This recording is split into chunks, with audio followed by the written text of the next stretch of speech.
As Nintendo moved toward a new system, the Nintendo 64, Squaresoft, with their now flagship franchise Final Fantasy, was excited to see what the new system was capable of with their games.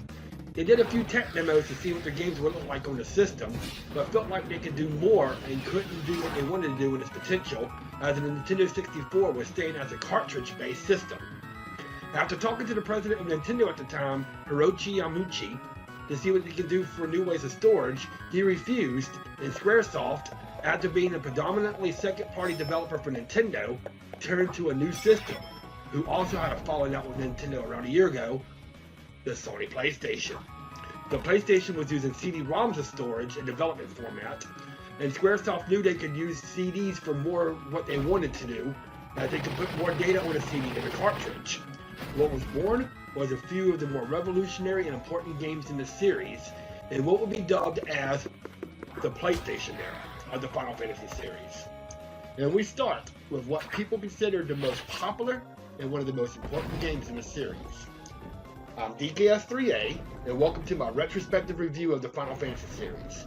And if you didn't watch part 1, link is in the description. I'll talk about the classic era of the series, which includes Final Fantasy 1 through 6. So sit back, relax, grab some popcorn as we talk about a turning point in the series and what makes the series even more popular than it already was.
Final Fantasy VII was released for the PlayStation 1 in Japan on January 31st, 1997, in North America on September 7th, 1997, and for the first time ever, a mainline Final Fantasy game was released in the PAL European region.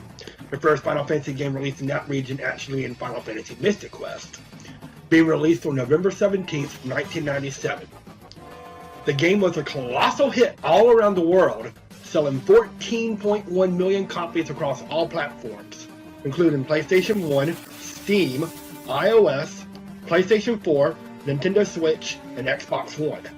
The game was critically acclaimed, becoming the most popular game in the series, and the most important, as it put JRPGs and overall the series as a whole on the map. It became so popular that many of the main characters and the main villain of the game have crossed over into other games in the series, which we will talk about later.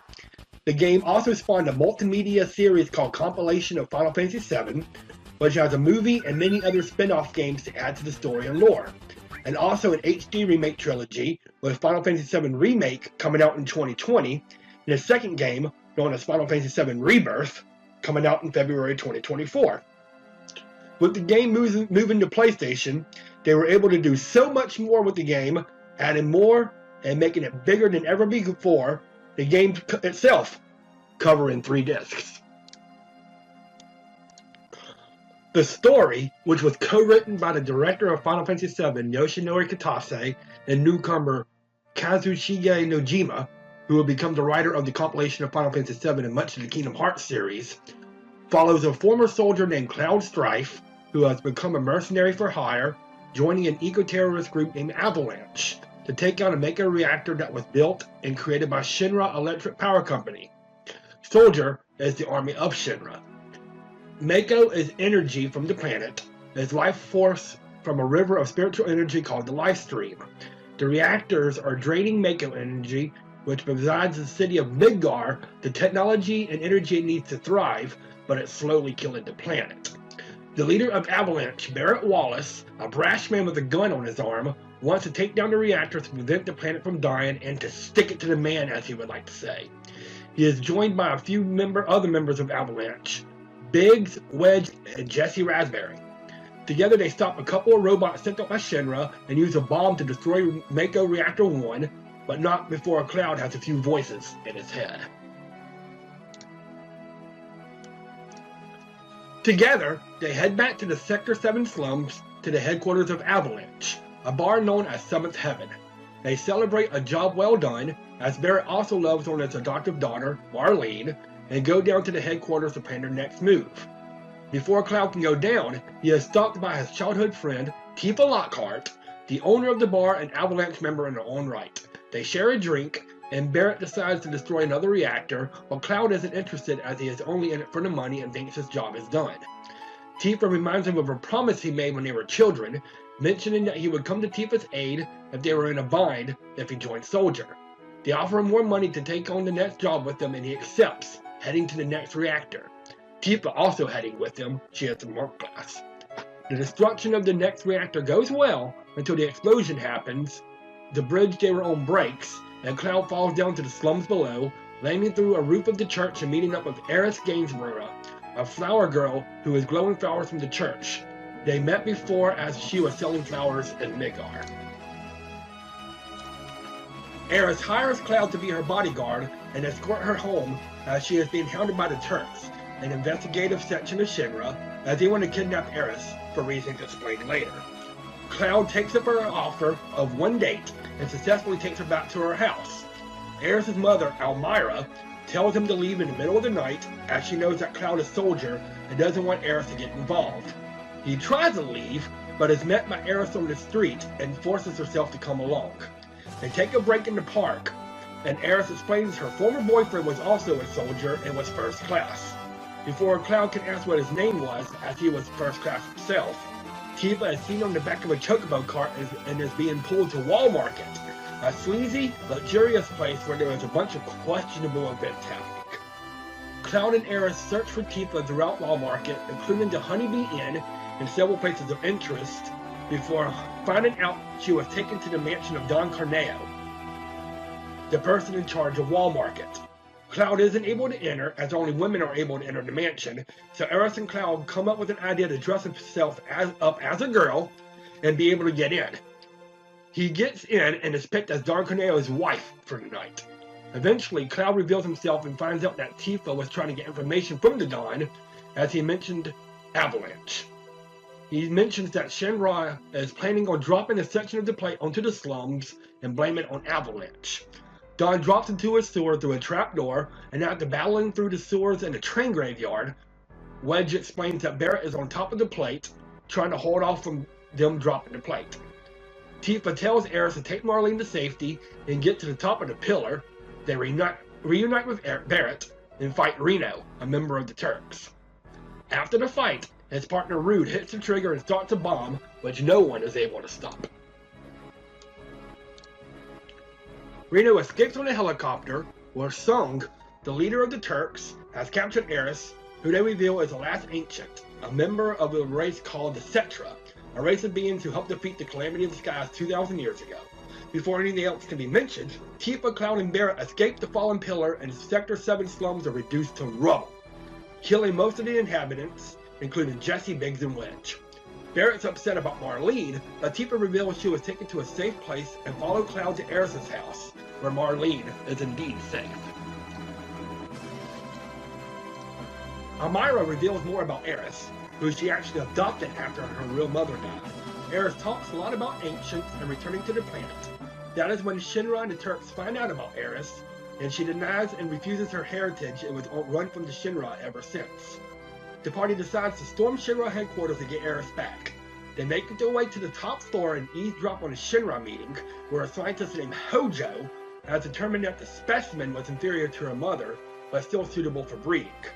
They follow Hojo when they find a tank.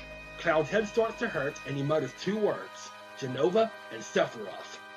They continue to the next floor and find Hojo trying to breed Eris with an animal, as he wants to save both races.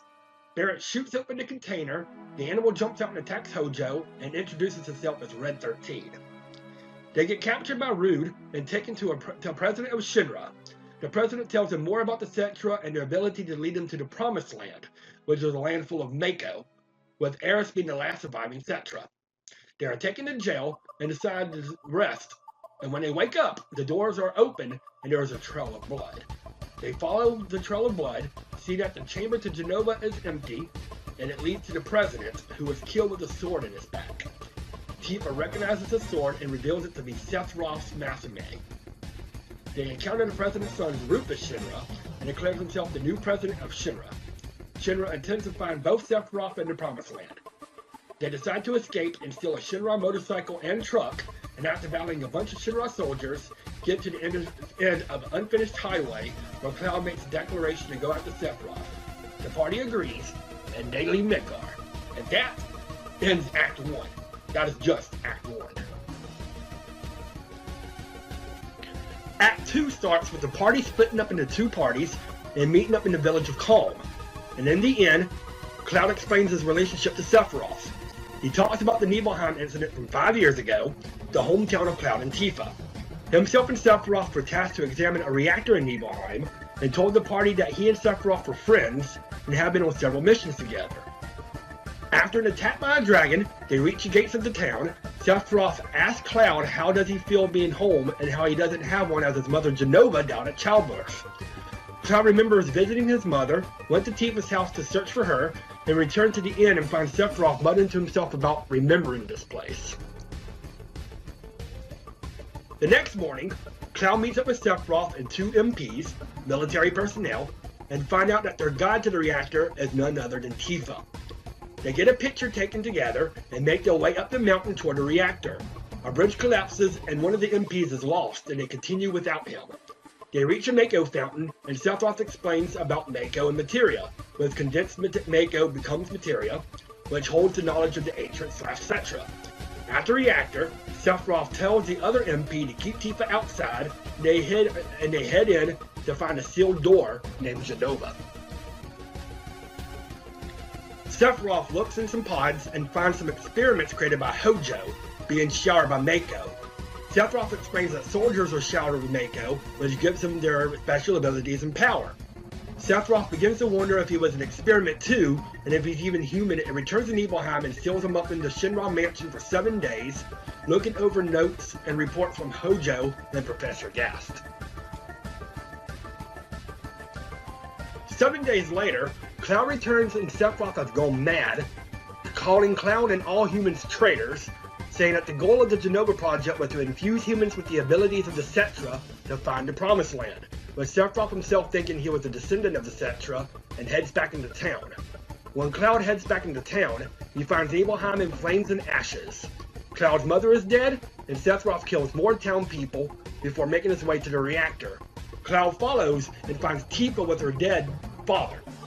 Tifa takes Sephiroth's sword and tries to take down Sephiroth, only to be taken down herself. Cloud follows Sephiroth in the Genova chamber and finds him speaking to his mother, Genova, saying they will take the planet back together. Cloud shouts at Sephiroth for answers and they start a battle, which is where the story ends, as Cloud cannot remember who won. Barrett is confused and storms out, and Tifa remains silent, but the party agrees to look for Sephiroth. They head to a mine, where Elena of the Turks accidentally explains that Sephiroth is headed to the town of Junon. They exit the mine, and this is the earliest point where he can meet up with the optional party member Yuffie Kizaragi, who he can battle to have joined the party. The party reaches Junon, and find out that the Shinra is developing a town here similar to Midgar, with an upper deck and the town becoming a slum. After rescuing a young girl from a monster, they sleep at an inn. The voice talks to Cloud asking why he didn't meet up with Tifa 5 years ago. When he asks Tifa, she says she doesn't remember, avoiding the question. The party hears a commotion from the upper plate as it's Rufus preparing for his inaugural parade as president. The party sneaks onto a cargo ship only for an alarm to go off. They go below deck and find Sephiroth, who has killed the crew members. He escapes and the party has their first battle against Genova, called Genova Birth. After the battle, Cloud wonders if that was really Sephiroth and if the Promised Land really does exist. They land at Costa del Sol, a tropical seaside town, and surprisingly see Hojo chilling at the beach. He explains that he is also looking for Sephiroth. Aerith tells Hojo that her mother died, and Hojo mentions that Sephiroth is heading west. They reach the town of North Corel, Barrett's hometown, where he is scorned and belittled by the townspeople, blaming him for the destruction of the town. Barrett quietly accepts their accusations and Barrett explains the situation. North Corel was a quiet coal mining town, but Shinra came and wanted to build a mega reactor. With the help of Scarlet, one of the Shinra executives, they convinced Barrett's best friend Dyne to build a reactor. Barrett and Dyne were out one day patrolling and the reactor explodes. Shinra accuses North Corel to be a part of the terrorist groups and burns the village to the ground, killing many people in the town, including Barrett and Dyne's families. The party boards a tram and makes their way to the Gold Saucer. Annoying. We're all going to the Gold Saucer! We are going to the Gold Saucer! We're all going to the Gold Saucer! I'm going to fucking kill her.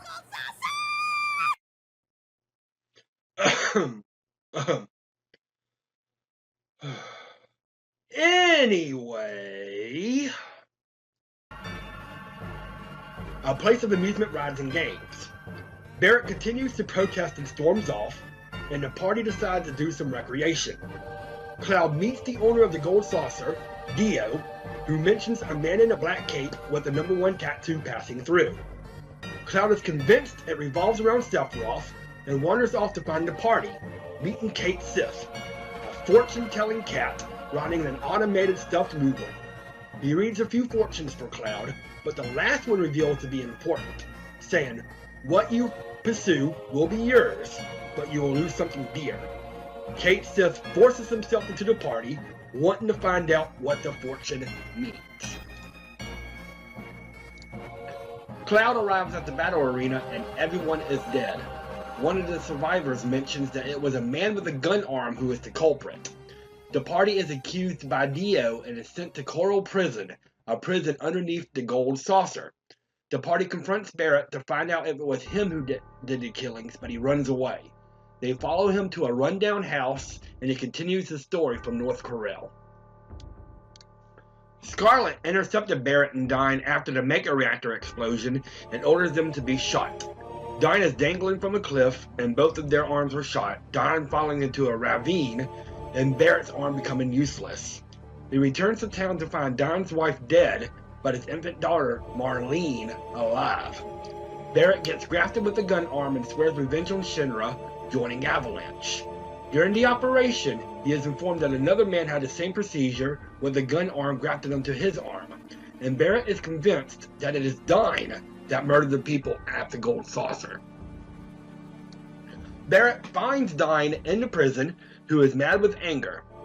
Dyne says he lost everything, including his wife and daughter.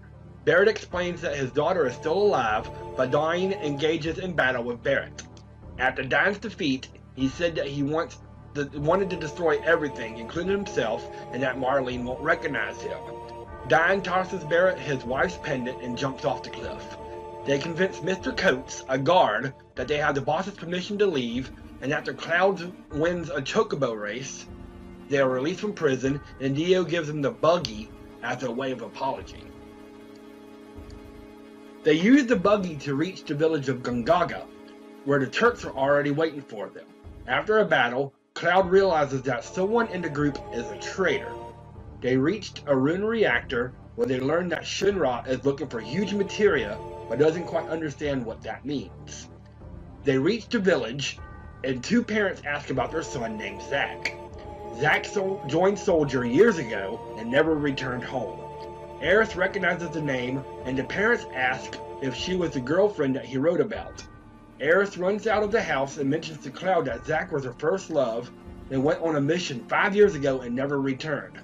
Cloud finds it odd that he doesn't know Zack, considering that they were both first-class soldiers. Tifa recognizes Zack's name too, but when Cloud asks about it, she denies it. They continue on their journey, but their buggy breaks down outside the town of Cosmo Canyon, where they learn is Red 13's hometown, and that his real name is Nanaki. Red 13 explains that his home was attacked by the G tribe, and his mother fought bravely, but his father was a coward and ran away. Red 13 runs off to his grandfather and they meet him, who is a human, but the closest person to him, whose name is Bugenhagen. He explains that Red 13 is younger than they think, as he is 48 years old, but by his race, he is equivalent to a 16-year-old. Bugenhagen explains that he can hear the cries of the planet and takes them to a special device that allows them to view the universe. He explains that when someone dies, both body and soul return to the planet. Their energy circles the planet, forming the life stream. It allows the creation of new life, but without the life stream, the planet withers and dies, and the Mega Reactors suck up the spirit energy, slowly killing the planet. Outside, Red 13 reiterates how much he hates his father, and Bugenhagen, overhearing him, takes him to the Cave of the G. They fight through the cave, and Bugenhagen explains about a great warrior, and at the end of the cave, Red 13 is shown his father, Seto, on top of a cliff, turned to stone by poison arrows of the G. Red 13 realizes he was wrong, and howls to his father, proud to be a son. Bugenhagen convinces Red 13 to continue on its journey. The party arrives at Nibelheim, Cloud and Tifa's hometown, shocked to find it in one piece. They don't recognize any of the townsfolk who claim that the town was never burned down. A report was found saying that the town was recreated, but the clones never left. Cloud finds strange, cloaked characters muttering about Sephiroth and Reunion and followed them to the Shinra mansion. This is the first where you come across the second optional party member, Vincent Valentine, who is asleep in a coffin, hiding himself away from his sins. Vincent explains that he is a former Turk and mentions his mother Lucretia. He says that Lucretia and Professor Gast worked on the Genova project, allowing herself and her unborn son to be experiments. He blames himself for not stopping him and refuses to talk to the party any further. Cloud finds Sephiroth in the library, and Sephiroth asks if Cloud is going to be at the reunion and says Genova, a calamity from the skies, will be there. Cloud realizes that Genova may not be an ancient, and Sephiroth says that Cloud doesn't have the right to participate in the reunion and throws a materia at him, fleeing the mansion. On their way out, Vincent agrees to join the party if he gets to encounter Hojo. The party reaches Rocket Town, a rocket in the center of the town. They find a small plane named the Tiny Bronco and ask the woman at the house, Shara, if they can borrow it. She refers to the captain who was working on the rocket. They meet the captain, Sid Highwind, at the rocket, who says he is waiting for Rufus to arrive with some news about the space program, and also refuses to let them borrow the Tiny Bronco. They return to Shara, who explains that Sid was supposed to be the first man in space, but she was checking oxygen tanks for safety, and he was forced to abort the launch, his dream never fulfilled. Rufus arrives and tells Sid that there is no intention of reopening the space program, and they only want the Tiny Bronco. Another Shinra executive, Palmer, tries to steal the plane, but the party stops him and fights him. They jump on the runaway plane, including Sid, and Shinra opens fire on the plane, crashing into the ocean. Sid decides to join the party as a final party member, and they use the Tiny Bronco as a boat. The party learns from a weapons seller that he sold a keystone, which is said to open up the Temple of the Ancients to Dio of the Gold Saucer. They return to the Gold Saucer.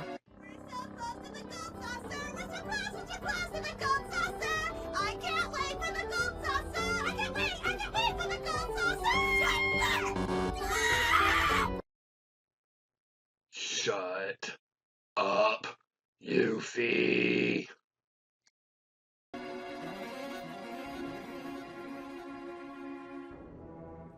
And they win the keystone from Dio.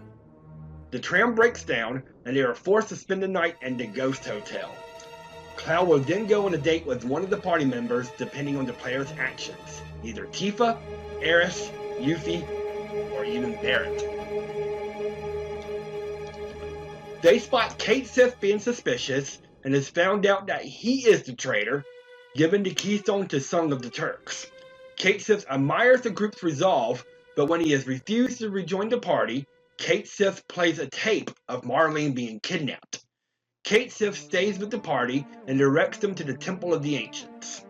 Aerith claims to hear the voice of the Ancients, and when they get inside, they find Sung badly injured. He hands the party the keystone and tells them Sephiroth is inside, not looking for the Promised Land at all. They find Sephiroth deep inside the temple, and he explains that when the planet is wounded, it gathers spirit energy to heal itself.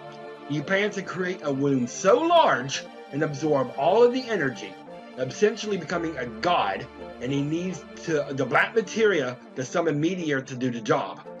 Cloud grabs his head and mutters all the words that Sephiroth just mentioned, and then recovers, unaware of its actions. The party examines the model of the temple and realizes the temple itself is the black materia. In order to get it, someone has to solve a puzzle which will make the temple shrink and eventually kill the person inside. Cait Sith makes the sacrifice and the party is successful in getting the black materia, and soon after, another Cait Sith is sent to join the party. Cloud picks up the black materia, gets separated from himself, and hands the black materia to Sephiroth. Sephiroth leaves, Cloud loses controls, attacks Aerith, before being knocked out by Barrett. While knocked out, Cloud has a dream about a white forest. Aerith tells him to rest, and explains that as the last of the Ancients, she is the only one that can stop Sephiroth. Aerith runs off, and Sephiroth appears before him and says that they are going to have to stop her if she interferes. Cloud awakens in Gongaga. Tifa and Barrett says that Aerith is already gone, and Cloud mentions that he has no intention of going after her for fear he may lose control again. Tifa and Barrett try in their own ways to convince him to continue, and eventually he agrees. The party digs up the lunar harp at the Bone Village and uses it to go through the White Forest, eventually getting to the City of the Ancients. They find Aerith in the middle of the city praying at an altar. Cloud fights a mysterious urge to kill her. The shouts of his friends break him of his control, and Aerith looks up and smiles at him. What happens next shattered the hearts and psyche of millions of gamers around the world. And if you don't know, consider this a spoiler.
Cloud holds Eris's body, angry and sorrowful.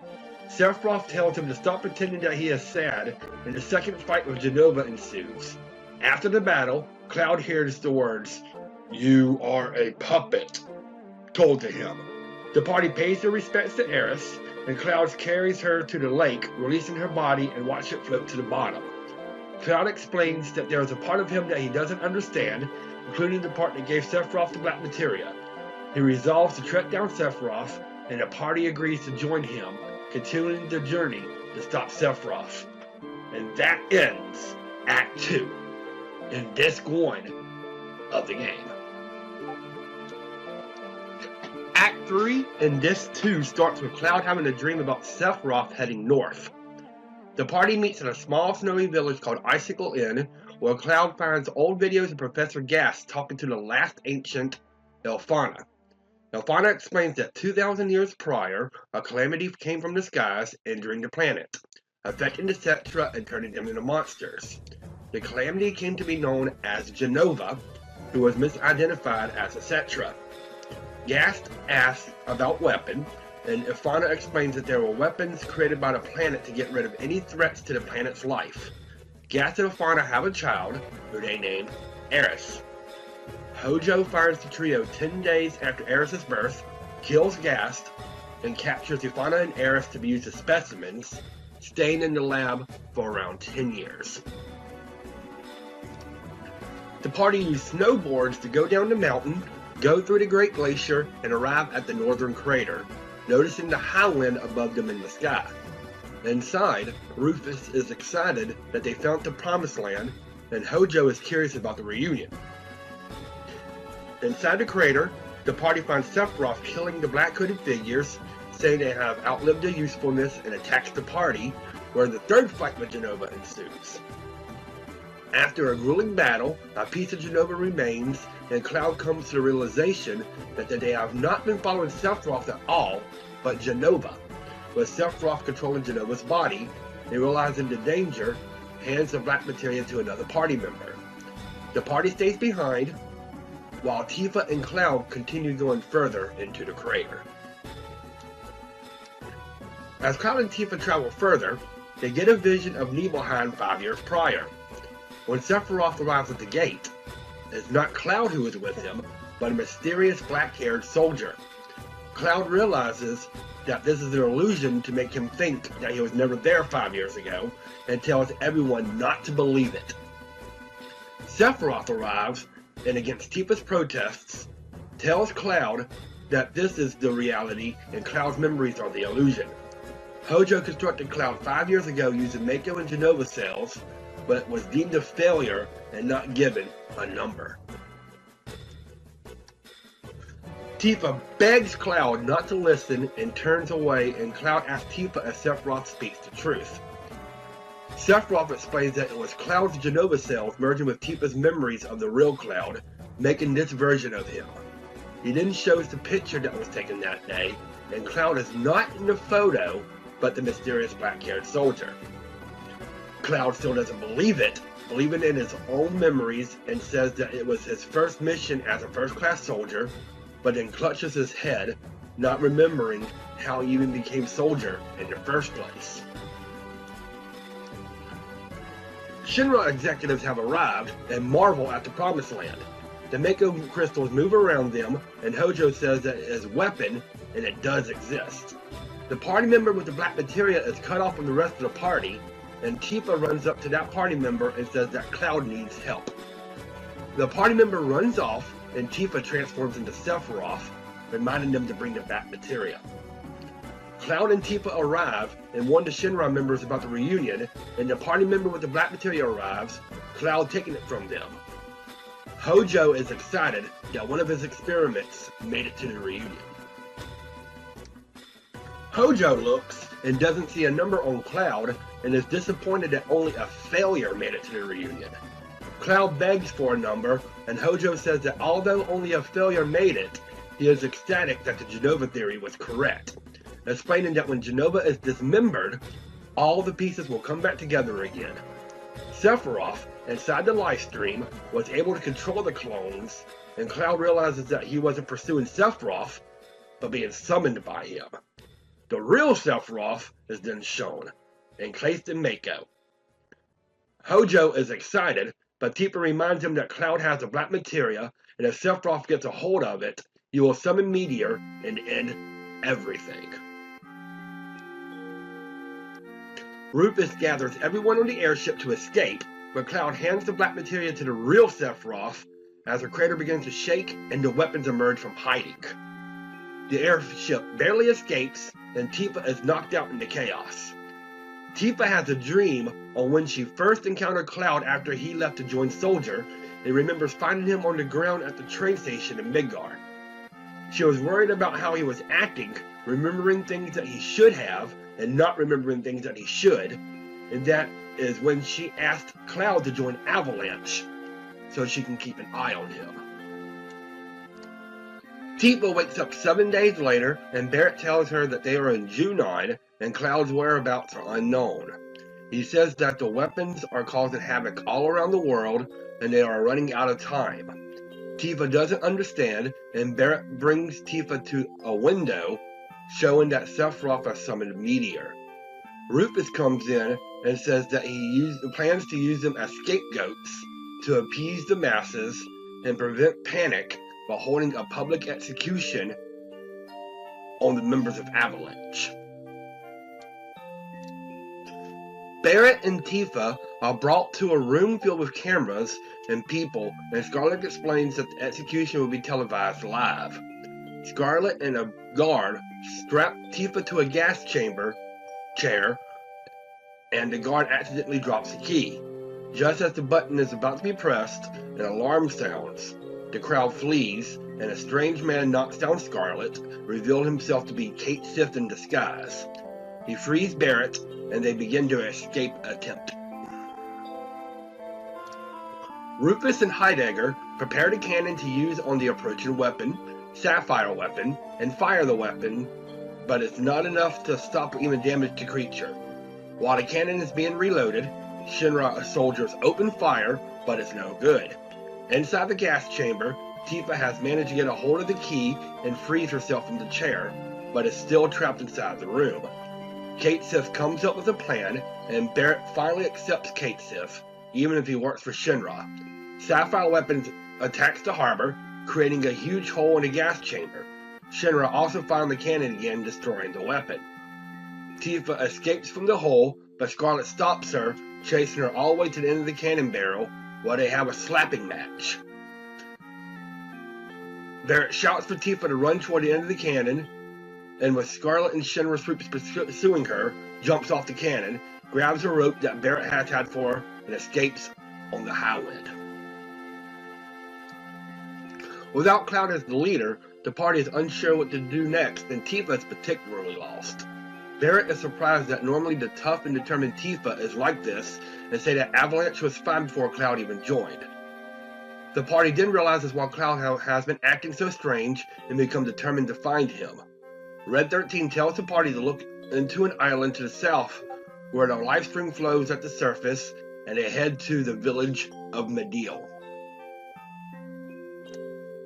They arrive in Medill, and Tifa hears about a young, spiky-haired boy that washed up a week prior. Tifa and the party rush to the clinic, and they find Cloud, who has succumbed to Mako poisoning and is in a vegetable state.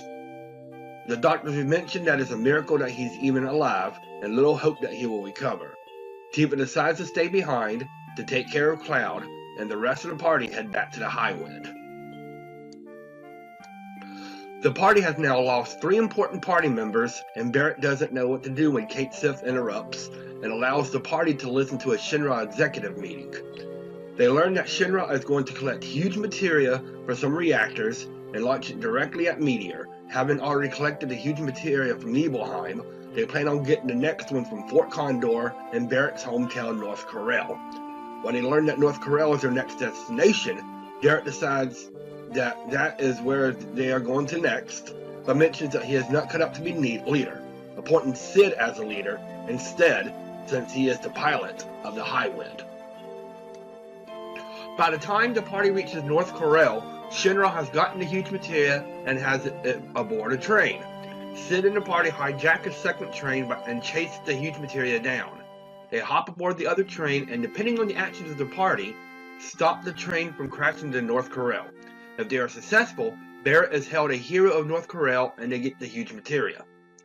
The party heads to Fort Condor and fend off Shinra troops. Afterwards, the egg hatches and a baby condor is born. They are given the huge materia as thanks. The party then decides it's time to head back to Mideel to visit Cloud and Tifa. The nurse informs that Cloud's condition has not changed and is worried about Tifa, who hasn't rested at all. They hear rumbling outside and see Ultima Weapon attacking the village. They manage to chase the creature away, but not before the life spring breaks the ground apart. Sid shouts at Tifa and Cloud to escape, and Tifa grabs Cloud's wheelchair and escapes the Sklenic, the ground breaking beneath them, and they fall into the life stream. Tifa is surrounded by darkness and is arguing with a voice that only she can hear, claiming she has been unable to confess everything she has been hiding from Cloud. Tifa finds herself in a strange place, surrounded by several versions of Cloud. She looks up and sees a floating Cloud and realizes that this is the true Cloud and this is the subconscious. Tifa resolves to restore his memories and heads to the first Cloud. The first Cloud takes her to Nibelheim 5 years prior. Sephiroth arrives and Cloud is behind him, but Tifa finally tells Cloud that his memory is false and Cloud was never in Nibelheim that day. Tifa tries to remember why he remembers some things that were true and some that were false. The next memory shows Cloud and Tifa at the well where they made their promise. Tifa remembers Sephiroth saying that Cloud was created through Tifa's memories, but believes that they are Cloud's own memories, but doesn't think these memories are enough. She realizes that if she brings up a memory, then the Genova cells were created. But if Cloud can remember something on its own, and she remembers it as well, then it's a true memory. Tifa asks Cloud to create a deep, meaningful memory from deep inside his heart. She asks Cloud why he wanted to join Soldier, and he brings up a memory of years past. Cloud remembers seeing Tifa's bedroom for the first time, and her 3 friends that always hung out with her. Cloud was an outsider and not welcome in the group. The first time he was allowed in her room was the day her mother died. Tifa and her friends went over Mount Nebel, thinking that she went over the mountain, with Cloud following close behind. Her friends abandoned her partway, however. Cloud follows, and Tifa falls down, Cloud rushing to save her, but they both fall off the bridge, with Tifa's father blaming Cloud for her injury and bringing her to a dangerous place. Cloud remembers only scarring his knees, but Tifa was in a coma for 7 days. Cloud blamed himself for being weak and then hears about Sephiroth, the war hero. He decides that he wants to be like him, and Tifa would have no choice but to notice him. Tifa confirms this memory and says that Cloud is real and not created by Hojo. They return to the Nibelheim incident, and after she is cut down by Sephiroth, it is the black-haired warrior that saved her. Cloud remembering that it was Eris's boyfriend, Zack, who was in Nibelheim that day. Tifa wonders how Cloud can remember Zack and asks if he was really there. Cloud remembers a Shinra infantryman came in right after Zack and was cut down by Sephiroth and ruined Sephiroth. The infantryman takes off his helmet and is revealed to be Cloud. Cloud confirms that he was a Shinra soldier that accompanied the group that day, but kept his helmet on because he was ashamed that he didn't make Soldier. Cloud continues to remember that after he moved Tifa to the side, Sephiroth appears with Genova's head. Zack was wounded and told Cloud to finish Sephiroth off. Sephiroth wound up impaling Cloud with his Masamune and lifts him off the ground, but Cloud was able to get back to the ground, lifted Sephiroth in the air instead, and throws him off the edge to the live stream below. Cloud's memories are restored, and all his personalities are brought back together, bringing back the true Cloud. Tifa and Cloud leave the live stream and return to Mideel, surrounded by their friends. They return to the Highwind, and Cloud explains that Hojo experimented on him after the Nibelheim incident, and his insecurities made him weak to Mako and created the illusion. He explains that he took stories from his friend Zack and made them his own into his own memory, and because of his weakness in the Genova cells, Sephiroth was able to control him. Cloud apologizes, and everyone is happy to see the real Cloud. Cloud assumes leadership, and the mission to stop Sephiroth continues. And that ends Act 3. Act 4 starts with the party headed to Junon to find the final huge materia.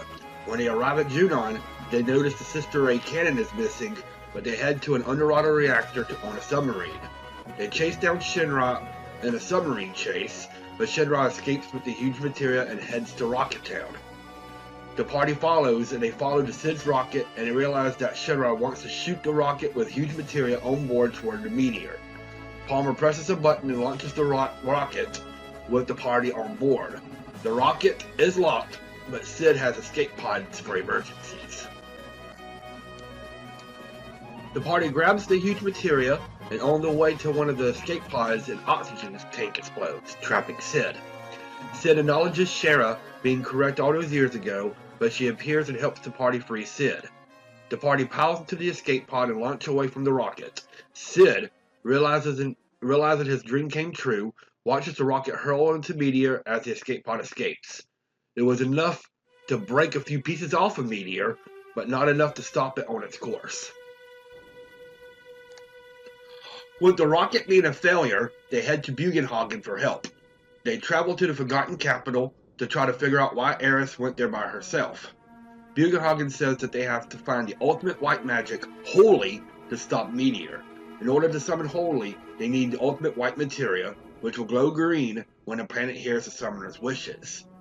Bugenhagen says in order to find the white materia, they need to find a key, so the party goes off to try to find it. They find a key at the bottom of the ocean and return to the Forgotten Capital, giving the key to Bugenhagen. He uses the key to activate a recording of Aerith's death. The party notices the white materia fall out of Aerith's hair as the body falls to the floor. It falls off the altar and into the lake, glowing green. Cloud realizes that she was praying for Holy before she died, but someone is stopping it from activating, realizing that it is Sephiroth. Kate Sith informs the party that the Sister Ray cannon has been moved to Midgar and plans on using the cannon to destroy the barrier surrounding the northern crater. Diamond Weapon makes its way toward Midgar, and the party heads to the coastline to intercept it. After the battle, Diamond Red Weapon changes course with Shinra diverting all the power of the city of Midgar to the cannon and fires it at Diamond Weapon, the same time Diamond Weapon fires a shot of its own. The beam goes right through Diamond Weapon, destroying the weapon, and continues to the barrier around the crater, destroying it as well. Rufus watches as the weapon and barrier are destroyed, but Diamond Weapon's attack got past the cannon and hit Shinra headquarters head on. The blast consumes the building and Rufus, presumably killing him.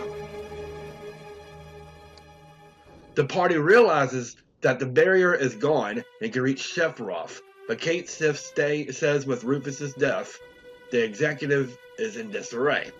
Heidegger appoints himself in charge, Hojo has taken control of the cannon, and Scarlet finds out that it's Reeve that controls Kate Sith and places him under arrest. As he is being taken away, Reeve pleads to the party to stop Hojo from using the cannon. The party parachutes into Midgar, and on the way to the Sister Ray, is stopped by Scarlet and Heidegger, who developed a new weapon called the Proud Clod. They attack the party, but are defeated, the Proud Clod exploding, killing both Scarlet and Heidegger.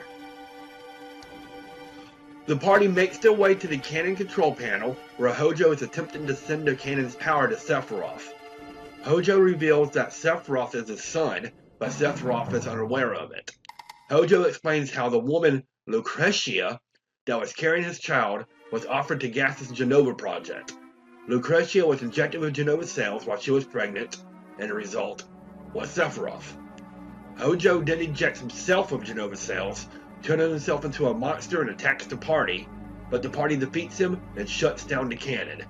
With the majority of the executives dead, The party wonders if it's the end of Shinra, and that ends this 2 in Act 4 of the game. I want to make a slight correction before moving on. I thought the battle after Hojo was the end of this 2. It's not quite. We have an extra scene to take care of. So I'm going to make a correction, and the next part will be covering that, and then it'll be the end of this 2. So I'm sorry about the inconvenience. I'm correcting that now, and we will, like I said, when I do the next part will be a little added part, which will be then the end of this 2. Then we'll move on to this 3 and finish up the story. So sorry for the inconvenience. The party meets on the high wind a few days before the meteor impacts the planet. With the final battle ahead of them, Cloud tells his friends to go and find their reason for fighting, and if they return, they will go and fight Sephiroth together. The party goes their separate ways, and Cloud and Tifa stay behind. Depending on previous actions throughout the game, Cloud and Tifa have different conversations, and when they return to the high wind, they find it empty. However, the ship begins to move, and Cloud and Tifa run to the cockpit to see all the party members waiting on them. And that ends Act 4 in this 2 of the game. Act 5, the final act, starts with the party heading to the northern crater and make their way to the center of the planet where Sephiroth is waiting. Sephiroth is standing in front of a white light, which is believed to be holy. Sephiroth transfers to his first form, Bizarro Sephiroth, and attacks the party. After the first form is defeated, he turns into his second form, the one-winged angel known as Safer Sephiroth. After his defeat, Cloud and the party determine it's up to Holy to save the planet. Cloud falls to his knees and clutches his head, stating he can still feel Sephiroth's presence. He is separated from his body and enters the live stream, where he encounters Sephiroth in the live stream. A battle ensues, but Cloud ultimately uses Omni Slash to finally defeat Sephiroth. The green swirls of the live stream surrounds Cloud, and a woman's hand reaches out for him. He reaches for it and is returned to his body, the hand being Tifa's. The ground collapses underneath her, but Cloud jumps up and saves her. Hanging on the ledge, Cloud says he finally understands the Promised Land and believes he can meet her there. Tifa and Cloud make it back on the ledge, the other party members being safe. The cave starts to crumble around them as they use the high wind and crash through the ceiling, escaping the northern crater as Meteor presses down onto Midgar. The city begins to crumble, but Holy appears, forming a barrier between Midgar and Meteor. Holy is too late, however, and Meteor breaks through the barrier. Just as the party starts giving up hope, green swirls form all over the planet, rushing toward Meteor. The live stream clashes with Meteor, creating a bright white light. Aeris's face appears in the middle of the light to illustrate her guiding the live stream to Meteor and saving the planet. After the credits, 500 years later, Red 13 is running through some plains, followed by 2 young cubs. They jump on a cliff overlooking Midgar, which is now overgrown ruins. And that ends Act 5 and the game itself. Okay, for future games, my friend did it for Final Fantasy VI, where he went over the whole story. I did it for Final Fantasy VII, where I went through the whole story in depth. Starting after Final Fantasy VII, I'm still going to cover the story, but it's not going to be as much in depth as it is for Final Fantasy VII. I'm still going to cover the big parts of the story, but it's not going to be almost an hour long just for the story itself. So, starting with Final Fantasy VIII on, I'm still going to cover like the big portions of the story, but it's not going to be like every single minute detail and every single detail and every single little scene I'm just going to cover like plot point, plot point, plot point, plot point, plot point to the end of the game. So it's not going to be as long because I've been working on this since like at the end of December, and I'm just now finishing the story. Today is February 7th. So yeah, so starting with Final Fantasy VIII, I'm not going to be covering the story as detailed. So sorry for that, but we'll move on to the rest of Final Fantasy VII so we can move on. But yeah, starting with the next game, I said I'm going to still cover the story, but it's not going to be as detailed. Besides the main story, there are other optional storylines that you can take, especially involving the two optional characters, Yuffie and Vincent. You can take Yuffie to her hometown of Wutai and do a couple of storylines with her stealing the party's materia and the party trying to get it back. You find out that she is trying to bring Wutai back to its former glory, and you can find out later that it was her father that turned into her tourist attraction and made Wutai forget their morals and values. A second optional storyline revolves around Vincent as you find out a little bit of his backstory of being a former Turk, and ultimately he tries to find the one woman that he did love, Lucretia, who is actually Sephiroth's mother. He wants to make amends and apologize to Lucretia for not protecting her and making her go through all the experiments that Professor Gaston Hojo did on her, therefore atoning for his sins.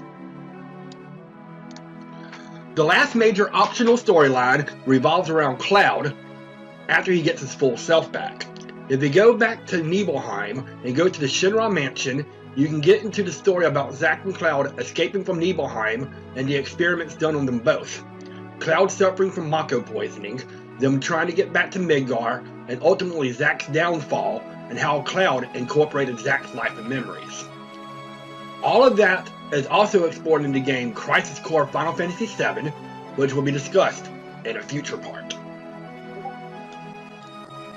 Based on interviews by developers, the main theme of this game is love and death and how to cope with grief. There is love between parent and child, Barrett and Marlene, hidden love between childhood friends, Tifa and Cloud, and even a love between an innocent girl and a grizzled soldier, Aeris and Cloud. After the death of Aeris, the party has different ways to cope with the death, and even before the events of the game, Cloud's way to cope with his friend Zack's death. Everything intertwined together with the theme, but in my opinion, there is a second theme of the game revolving around environmentalism. The use and abuse of natural resources and what would happen if we abused the planet, with Meteor, Sephiroth, weapons, and Genova being different scenarios of what could happen to the planet, usually revolving around destruction. The game is so popular, being the most popular game in the series, that many of the characters have crossed over to different games, with many of the characters appearing in another Squaresoft Square Enix series, Kingdom Hearts. Cloud, Yuffie, Aeris, and Cid all make their debut in the first Kingdom Hearts game. Sephiroth appears as a tough super boss in both Kingdom Hearts 1 and 2. Tifa makes her debut in Kingdom Hearts 2, helping out the party toward the middle and end of the game, and even Zack, Cloud's friend from Crisis Core, makes his appearance in Kingdom Hearts Birth by Sleep. I forgot to mention that Setzer from Final Fantasy VI appears in Kingdom Hearts 2 as well as the Struggle Tournament champion at the beginning of the game. Cloud also makes an appearance in Final Fantasy Tactics, and even Cloud and Sephiroth are playable characters in Super Smash Bros. Ultimate. There is also a fighting game made by Square known as Aerogaze, where Final Fantasy VII characters appear, including Cloud, Tifa, Sephiroth, Yuffie, Vincent, and Zack. This just shows the popularity of the game and the compilation as a whole, and there are even more mobile games that they appear in. Most people would consider Sephiroth to be the main villain of the game, and on paper he is, but ultimately you can see Hojo as a main villain, as he was the one that experimented on Sephiroth, his own son, injected the Genova cells, and ultimately every plan you see in the game is instigated by him, and Hojo also packs future games in the compilation. Most Final Fantasy games have side quests since Final Fantasy IV, but Final Fantasy VII ramps it up to a whole new level. I'll just put a part of the Brenna Floss song What If Final Fantasy VII Had Lyrics here. Many games, so many games. Hard to tell, there's a part. Which is the normal game, which is the mini game? CPR, mini game. Stop and jump, mini game. Battle box, mini game. KRT, mini game. Chocobo race, mini game. Snowboarding, mini game. Hypothermia, mini game. 70, mini game. Submarine, mini game. 30 times, mini game. Holiday, mini game. Who am I, mini game?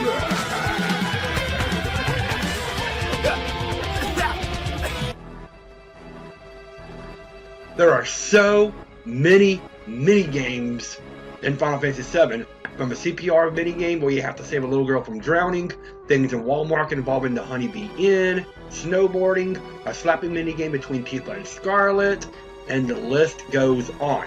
The whole Gold Saucer area is nothing but mini-games, including replaying the chase scene when you leave Midgar, virtual fights, doing some things with Moogles at the Mog House, and a battle arena where you can get some great items. But perhaps the biggest and time-inclusive minigame in Final Fantasy VII is Chocobo Racing and Breeding. Although optional, Chocobo Racing and Chocobo Breeding is something that one may want to delve into for the items and exploration you can do. You can start breeding after you escape from Junon and obtain the High Wind, and you can start Chocobo Racing after rescuing Cloud from the deal, making it easy to do this when you're at the end of Disc 2 or Disc 3. I am going to provide you with the steps you need to get a gold Chocobo just so you can get some of the best items and summon in the game. The first step is to go back to the Chocobo farm and talk to Choco Bill and rent out all 6 Chocobo stables in the barn at a cost of 10,000 gil each. You will also need a Chocobo lure materia if you have 2 that will be better, as it will increase the chances of encountering a Chocobo. You will also need some greens, and the recommended greens for this is region greens and silkish greens. Region greens are to capture the Chocobos, and silkish greens are to level up the Chocobo stats. After you capture the Chocobo, you can send them back to the farm and to the stables that you have purchased. Chocobilly will give you a description of the Chocobo when you move it to the pen, with 8 different types of Chocobos: terrible, bad, poor, average, fair, good, great, and wonderful. You will also need different nuts in order to breed your Chocobos. The first one being called the carob nut, which you need at least 3 of. You can steal them from an enemy called Vlacarados, just south of the Bone Village. The second nut you will need is called the Zeo nut, which you only need 1 of. You can steal them from the Goblin enemies or attain them from loot after defeating them in the forest of Goblin Island. You can find Goblin Island in the northeast section of the world map, and you can get there via the Highwind. Now you are ready to breed blue and green Chocobos. Blue Chocobos can run across shallow waters, while green Chocobos can run over mountains. You will need to capture 2 good or great Chocobos, and the best way to get them is to Chocobo tracks near the town of Medeal. If you find a Chocobo accompanied by the spiral enemy, which look like gray bugs, capture them, as it will be great Chocobos. Once you capture 2 great Chocobos, speak to Chocobilly and move the Chocobos from the outside to the stalls and check the gender of the first one. Save your game on the map and move the second one. If it's the same gender, restart, and if it's the opposite gender, you're ready for the next step. Race your 2 Chocobos at the Chocobo races and win 4 races between the 2 of them. Afterwards, speak to an individual named Cole in the barn, and they will tell you which one of your 2 great Chocobos have the best stats, and feed it 10 Silkus greens. Once the stats do not continue to rise, win 4 races with that particular Chocobo. Return to the farm, save your game, and breed the 2 Chocobos using a carob nut, and you will receive either a green or blue Chocobo. Now fight 10 battles without running away, and repeat the process until you get the other color and the opposite gender. For example, if you get a blue male Chocobo, repeat the steps above until you get a green female Chocobo, and vice versa. Once you have the blue and green chocobo, you can use them to breed a black chocobo. A black chocobo can cross both rivers and mountains. Feed the green chocobo 10 Silkus greens, as it's the best one at races, as it doesn't slow down in a certain part of the race. Go to the chocobo races and win around 9 races with that particular chocobo. Battle between 3 to 18 battles without running away, save your game, and breed your green and blue chocobos with a carob nut. And if it works out, you will get a black chocobo. Now go to the tracks outside of the Icicle Inn and capture a wonderful chocobo. It is only accompanied by an enemy called Jumping. They look like little rabbits. Fly to the farm, save your game, and check the gender of your wonderful chocobo. If it's the same gender, reset and try again. The gender is set once you bring it to the stables. If it's the opposite gender, feed your black chocobo around 10 Silkus greens until stats do not go any higher, and go and win 12 races between your black and wonderful chocobos. Once you do that, save and breed your 2 chocobos using the Zeo nut, and if it works, you will have your gold chocobo, which can go anywhere on the world map. Having a gold chocobo will be the only way to view Vincent's side story, get some powerful materia in materia caves, including the most powerful summon, Knights of the Round. Chocobo races and breeding are a nicer version to the main game, albeit a bit tedious. If you want to skip the entire breeding and racing, you can actually defeat one of the super bosses, known as Ruby Weapon, and get an item called the Desert Rose, which will give you a gold chocobo automatically. There are way more mini-games that are in the game. These are just some examples that the game has to offer, and although it's a nice distraction from the main story, it can be too much at times and break the overall flow of the game. I failed to mention that you can only get the greens from the Chocobo Sage. They don't sell it at the Chocobo Farm. They sell it at the Chocobo Sage, and the only way you can get there is via the Highwind. Go to where Icicle Inn is, and in the mountains north of Icicle Inn, there's a little spot you can land with a little house. That's where the Chocobo Sage is, and you can use that to get greens and a couple little items and things like that. And that is the only way to get the green. So you'll have to fly there to get the green. So I'm sorry I forgot to put it in the description, but you have to go to the Chocobo Sage, which again is just north of Icicle Inn. In the mountains, it's a place you can land. There's a little house right there, and that's where the Chocobo Sage is. The battle system is more the same you have known since Final Fantasy IV with the ATB system. You choose your magic or skill and attack the enemy, and the enemy does the same in kind. The party has to think fast because the enemy doesn't wait for you. You have 3 party members in your active party at one time, and at save points you can switch out party members. It's a little quicker than some of the other games, and at times a little slower. The ATB gauge fills up a little slower than other games, and sometimes the abilities and spells can take a little longer to cast, depending on the strength of the magic. It makes the battle system a little more strategic with timing and what you have to do to determine weaknesses of the enemies you are facing. Each character also gets limit breaks. Each character getting 4 levels of limit breaks and 2 limit breaks of each level, with the exception of level 4, which only gets 1, and the exception of Kate Sif and Vincent, with Kate Sif getting 2 limit breaks total and Vincent only getting 1 per level. There are different conditions to get the limit breaks. For example, Cloud starts with the limit break Braver. In order to get his second level 1 limit break, Cross Slash, he will need to use Braver 8 times.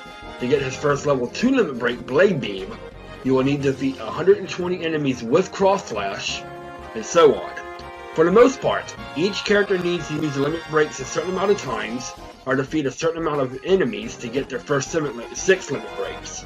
Kate Sif, to get his second and final limit break, you will need to defeat 40 enemies in battle, and Vincent needs to defeat a certain amount of enemies to get his first 3. With the exception of Kate Sif, each character has 1 ultimate limit break, the level 4 limit break. In order to get these strong abilities, there are certain conditions you have to do, or certain areas you have to go to find it. For example, to get Cloud's ultimate limit break, Omni Slash, you will have to compete in the battle arena in the Gold Saucer, and how many points it takes to get it all depends on where in the game you are. If you go after you steal the tiny Bronco, it will take 51,600 points from the battle arena. If you go after you get the High Wind, the number lowers to 32,000. It will take a while to get either way. If you stop the train and get the huge materia and save North Corel, you can get Barrett's Limit Break, Catastrophe. In order to get Tifa's Ultimate Limit Break, Final Heaven, you have to go back to Nibelheim with Tifa in your party, go back to her house, and play a certain song on the piano, which is the world map theme. To get Eris's Ultimate Limit Break, Great Gospel, you have to do certain events when you get to the Temple of the Ancients, which is extremely complicated. I'll leave a video link below to show you how to get it. In order to get Red 13's Ultimate Limit Break, Cosmo Memory, you have to complete the safe in Shinra Manor in Nibelheim after you get Vincent as a party member. To get Sid's Ultimate Limit Break, High Wind, you have to use a submarine to find a sunken ship called the Sunken Gelnica. To get Yuffie's Ultimate Limit Break, All Creation, you have to complete a tough side area in the hometown of Wutai called the Pagoda. And finally, to get Vincent's Ultimate Limit Break, Chaos, you have to visit Lucretia's Cave. Each limit break is strong in its own way, and not many of them have disadvantages, with the exception of Kate, Seth, and Vincent. Everyone has an ultimate weapon to get as well, with each person having to get it in a different way. In order to get Cloud's ultimate weapon, known as Ultima Weapon, you have to beat the optional boss, Ultima Weapon, who appears and reappears multiple times in the game. To get Barrett's ultimate weapon, Missing Score, it is on the stairs on the way to fight Hojo. It is in the chest that can be only seen if Barrett is in your party. To get Tifa's ultimate weapon, Premium Heart, you have to find the key to Sector 5 and return to Wall Market and head to the hut with a malfunctioned security gun and is labeled as Item. To get Eris's ultimate weapon, Princess Guard, it can be found in the clock room in the Temple of the Ancients. To get Red 13's ultimate weapon, Limited Moon, you have to return to Cosmo Canyon on Disc 3 with Red 13 in your party and talk to Bugenhagen. Yuffie's ultimate weapon, Conformer, can be found in the Sunken Gelnica, the same place where you can find Sid's ultimate limit break. Sid's ultimate weapon, Venus Gospel, can be found by talking to an old man when you return to Rocket Town. Vincent's ultimate weapon, Death Penalty, is found at the same time when you get his limit break, Chaos. You get them both when you find and talk to Lucretia in her cave.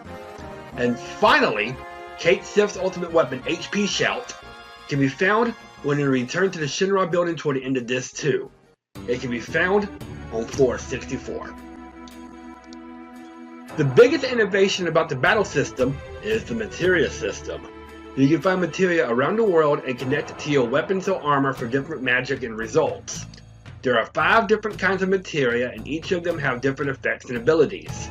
Green materia, known as magic materia, lets you cast magic, such as fire, ice, lightning, cure, etc. Yellow materia is known as command materia and lets you do different abilities to your party, such as access, steal, etc. Blue materia, known as support materia, lets you add elemental damage to your weapons or increase the range of spells. Purple materia, known as complete materia, increases your HP, MP, increases guild drops, etc. And finally, red materia is summon materia, which lets you call a summon during the fight, such as Chocobo, Ifrit, Bahamut, etc. You can also combine different materia to slots, letting you do different abilities and skills. There's a good system that lets you customize your characters, but at the same time, with the exception of weapons and limit breaks, each character can be a blank slate, since all characters can learn the same magics and abilities. The graphics at the time was revolutionary for 1997, bragging 3D graphics, which was at the time one of the first few games to have 3D.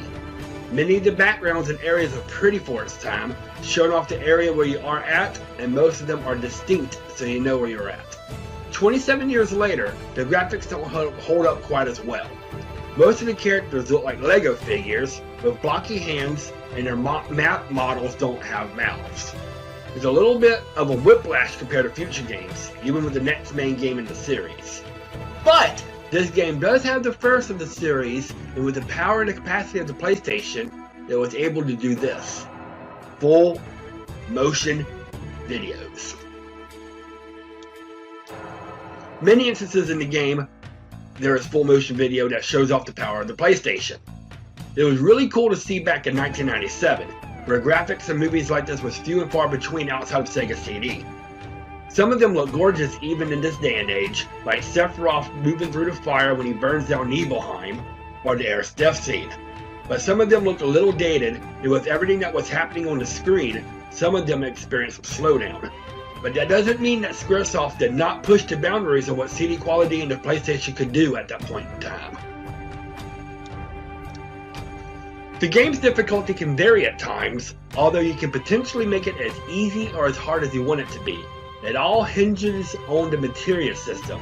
Equipping the right materia and adding certain effects to your party can push your character to be way stronger than it should be at certain points in the game. And if you get certain command materia like Mime or Quadra Magic, you can push it to be even easier.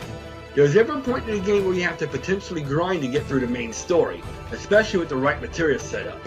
The post-game is a different story, however. The post-game has a couple of super bosses that are even harder than the final boss, and without the proper setup, they will wipe the floor with you. They are known as Ruby Weapon and Emerald Weapon. Ruby Weapon you can fight in the desert, and with its abilities and magic, can make short work of you if you're not properly prepared. Emerald Weapon you fight underwater, and without the underwater materia, which enables you to breathe underwater, you only have a certain time to beat it, making it a frantic and hard fight. Both of them offer some well-needed additional challenges for people that have mastered the game.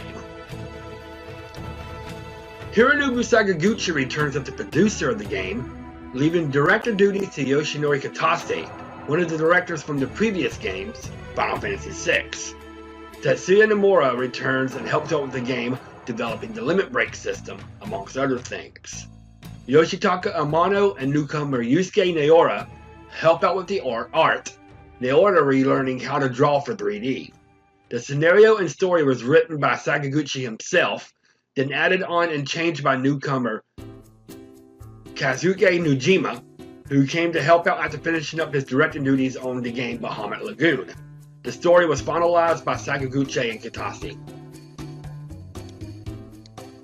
And of course, the music was composed by Nobu Uematsu, returning for a 7th game. With the PlayStation's capabilities, he opted to do MIDI sounds, but instead of 8 channels to work with from like the SNES, the PlayStation had triple the amount with 24, which allowed him to add way more melodies, instruments, and layers to any track that he has done before, and the results for the most part are legendary, as some of the most well-known music in the series is from this game.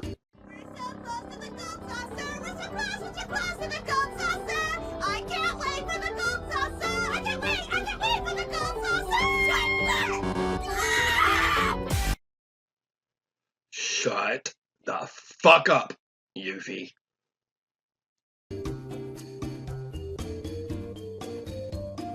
No, Gold Saucer is good, but there are other great songs. Some of the old staples have returned, like the Prelude theme.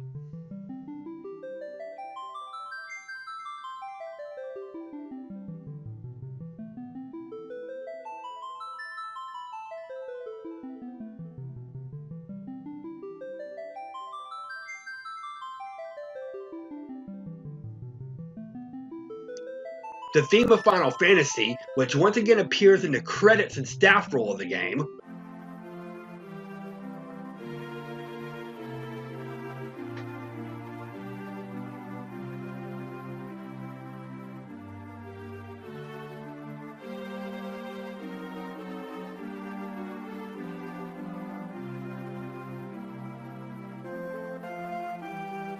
The Victory theme.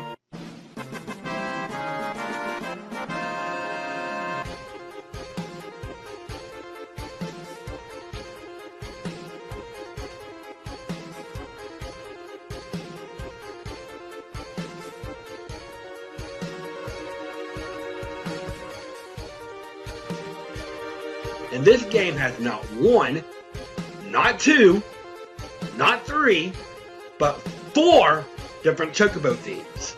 The first one is when you get to see the Chocobos dancing at the Chocobo farm in the style of a waltz.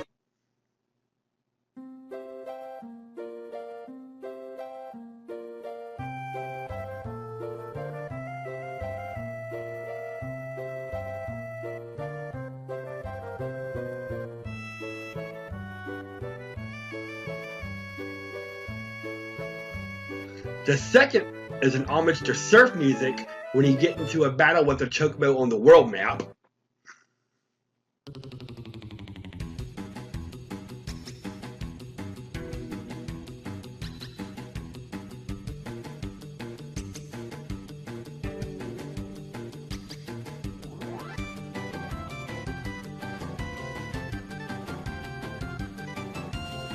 The third is when you ride the Chocobo on the world map.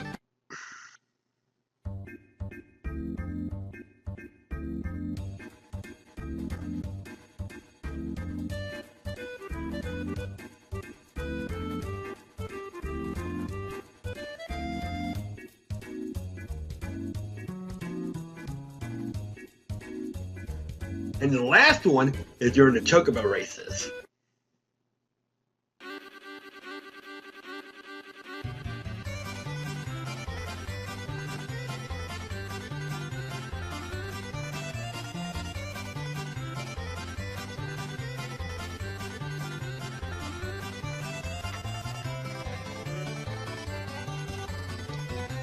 The original music, there are so many good tracks in this game that it's hard to showcase all of them, but some select few include the boss theme,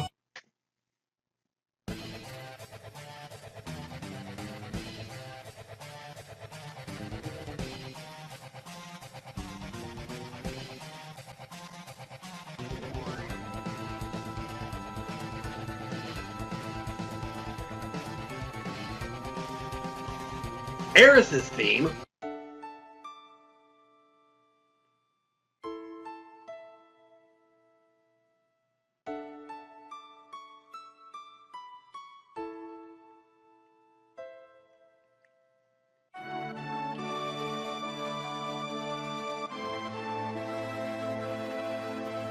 Rufus's welcome ceremony,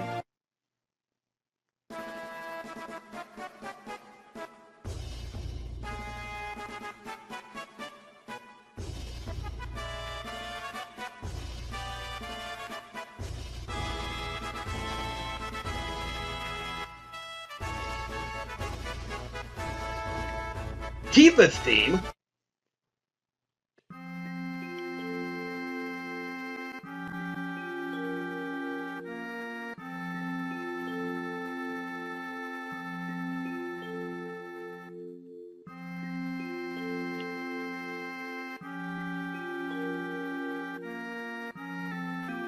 and for the first time in the entire series, actual lyrics are in a song with the final boss theme, One Winged Angel.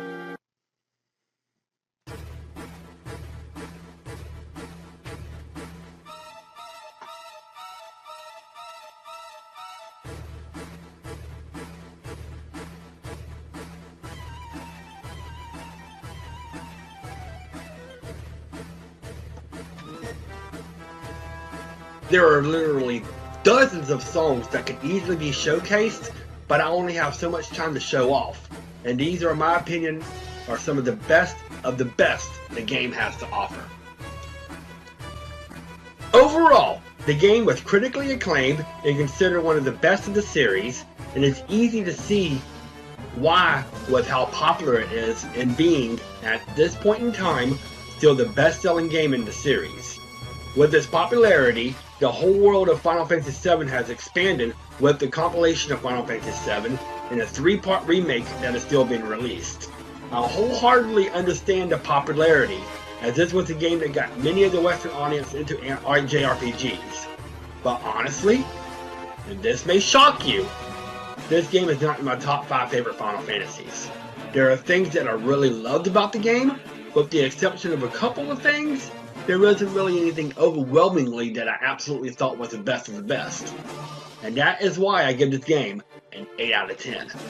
It is a revolutionary game for sure, and I get why it's so beloved, but there are better games in the series for me. And if you think that was a controversial take, just wait until I have to say about the next game.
I am going to try to be as unbiased and informative as I can be, because this is supposed to be a retrospective review of the series as a whole, and I can't let my personal feelings get the best of me.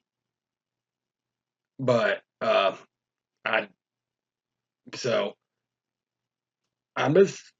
don't know. I'm going to just keep it as formative as I can.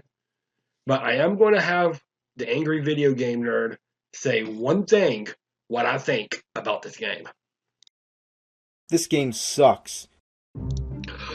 After the colossal hit that was Final Fantasy VII, Squaresoft had a lot to live up to with their next installment of the series, spending around 2 years in development, with it being started in 1997 during the English translation of Final Fantasy VII.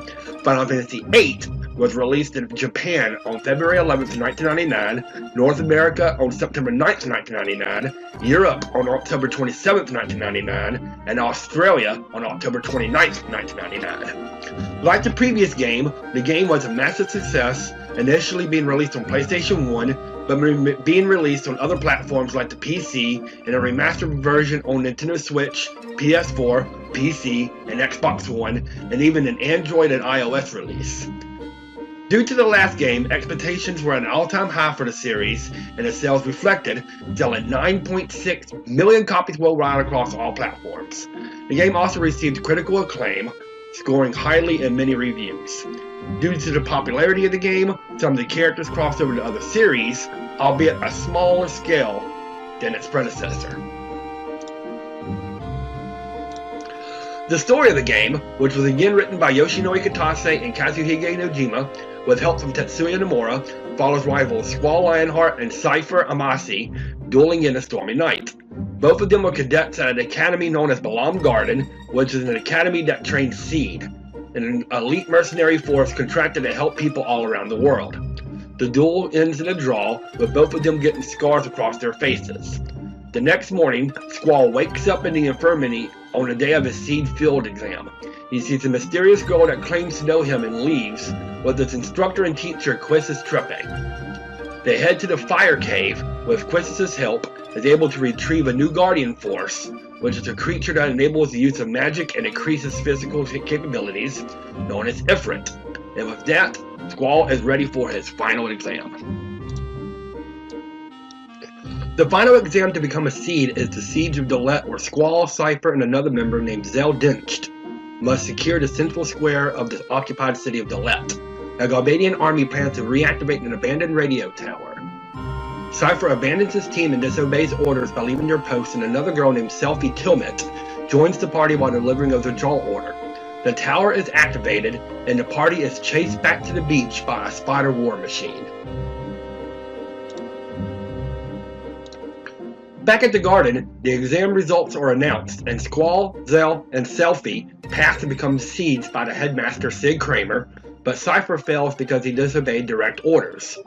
At the Seed graduation party, a girl asks Squall for a dance, but he is disinterested. The girl drags Squall to the dance floor, and they dance to the song Waltz for the Moon before the girl excuses herself. Quistis takes Squall to the garden training center, where she reveals she has been relieved of her position as an instructor.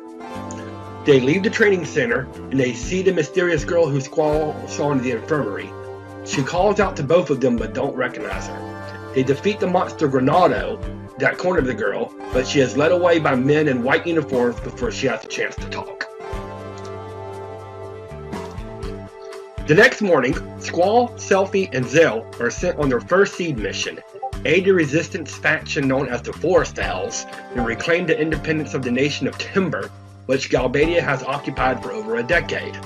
While on the trade ride to Timber, the party passes out and has a dream of a Galbadian soldier named Laguna Lore and his two comrades, Kirill Seagill and Ward Zabak, during the time of Galbadia's invasion of Timber many years ago. It shows Galbadia rising to the de facto power of the world after the end of the Sorceress War 17 years ago. It shows Laguna and his friends arrive at Deling City, where Laguna meets a pianist he admired named Julia Hartilly. Laguna confesses his feelings for her in her hotel room, but he is called away for another mission as the party wakes up arriving in Timber. They wonder why they all had the same dream, but push it aside as they meet up with the Forest Owls, where he meets the girl who danced with Squall, Renoa Hartilly, who is a member of the Forest Owls. She was there to enlist to help with the Seed, and their plan is to abduct Galbadia's president Vinzer Deling to force him to withdraw their forces from Timber. When they get to the train where the president is held, they only confront a body double. And that ends Act 1 of the story. Act 2 begins with the party learning that the real President Deling is going to the Timber TV station to make a broadcast, which they need the radio tower. The broadcast is successful despite radio interference, which the president announces Sorceress Adia as the nation's new ambassador. Cypher comes out of nowhere and storms the studio and takes the president hostage, and Quista asks for the party aide, who was sent to retrieve Cypher, who has become rogue. The party rush the TV studio, but Sorceress Adia appears and takes Cypher away, saving the president. The garden's reputation is at risk following the incident, and they cannot return to Balam Garden due to all the train services being halted. So the party flees to Galbadia Garden, one of the 3 gardens of the world. Galbadia Garden doesn't train Seed or other mercenaries, but acts as a military academy for the G Army. Renoa joins the party as the Forest Owl's base has been destroyed, and the members are forced to lie low. They have another dream of Laguna and his friends, who this time run into Esther forces, excavating a giant crystal structure at a Centra excavation site. After awakening at Galbadia Garden, they enlist the Seeds to assassinate the sorceress with the help of Galbadia's General Caraway, who is Renoa's father, and a master sniper named Irvin Kenius. Squall thinks they are being used, as Galbadian's garden master, Master Martine, wants the sorceress eliminated due to her interest in his garden. The assassination is planned to take place at Adia's inauguration parade in League City. Renoa wants to prove herself and comes up with a plan to suppress the sorceress' power with an Odine brand item, which is one of the few items in the world that can suppress powers of a sorceress, but is quickly dismissed when she brings it up. Renoa tries to carry out her plan alone, but is struck down by Adia. Adia kills the president and sets Renoa up as a sacrifice, but is saved by Squall and Irvine. The rest of the party trap the sorceress inside a gated archway as Squall, Renoa, and Irvine arrive at their posts where a high-powered sniper rifle has been left to assassinate Adia. Irvine almost doesn't do it and nearly breaks down, but with a little help from Squall, he shoots at the sorceress. She blocks the shot with a magical barrier, and the party is forced to attack her head-on. Squall is surprised to find Cypher next to the sorceress, him declaring having becoming her knight. Sorceresses of legend are said to have male protectors as their knights, and Cypher had a fascination with the concept, referring to it as his romantic dream. After a heated battle, Adia is disgusted to find out that Squall is a Seed and pierces his shoulder with an ice javelin, knocking Squall unconscious. And that ends Act 2 and the end of Disc 1. Act 3 of Disc 2 starts with Squall dreaming about Laguna, staying in the small town of Windhill, where he is staying with a woman named Rain and her adoptive daughter Alone, being rescued by Rain when he got injured at the Centra excavation site. Alone was orphaned when Esther waited in town to kidnap girls to be Sorceress Adele's successor, who was Esther's ruler. Adele started the Sorceress War when she set out for world domination, but the war suddenly ended when Esther went silent. Laguna vowed to protect Alone, Rain, and the village, and finds out that Julia married General Caraway after her true love never returned from the war. Squall awakens in Galbadia D District Prison, where his friends are being held nearby. Cypher tortures Squall on Adia's orders, demanding to know why Seed persecutes sorceresses, but that confuses Squall as he only knows Seed as a mercenary for hire. Squall is knocked out, but a Moomba, intelligent creatures who are used for labor for Galbadia and Esther, rescues him and calls him Laguna, which confuses Squall even more.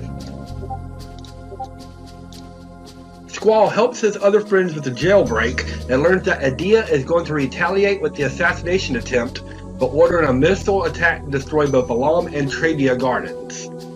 Out in the desert, they see the missiles launch and split into 2 teams. Selfie, being from Trabia Garden, leads one team to stop the missile launch, and Squall leads the other team to warn Balam Garden. Selfie's team fails as they barely survive the destruction by hiding in a wrecked tank.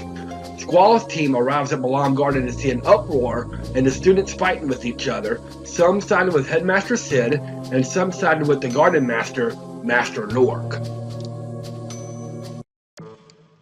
Norg funded the Garden's foundation and sees it more as a profit and nothing else and doesn't believe in its true purpose. This caused a conflict between Sid Seed and Nord's Garden faculty. Squall learns that the Garden can be mobile and moves it to move away from the missiles, but as the steering device was broken due to lack of maintenance, the Garden is adrift in the ocean. Squall goes to the basement and meets up with Master Norg, who tries to kill the party to appease the sorceress by proving that Garden was not behind the assassination attempt, but fails when Norg is defeated. Norg slips that Sid and Adia are married, and Squall confronts Sid, who admits this as the truth. Sid explains that Garden's true purpose is to enter a fated battle with the sorceress, but is conflicted as Sid is destined to face his wife, but wishes to stay true to the organization's origins. And that ends Act 3 of the game. Act 4 begins with the Garden being intercepted by a white seed ship, the crew calling them Adia Seed, and they want to take Alone to safety. Squall remembers the name Alone from Laguna's dreams, and finds out that is the mysterious girl who seems to know him.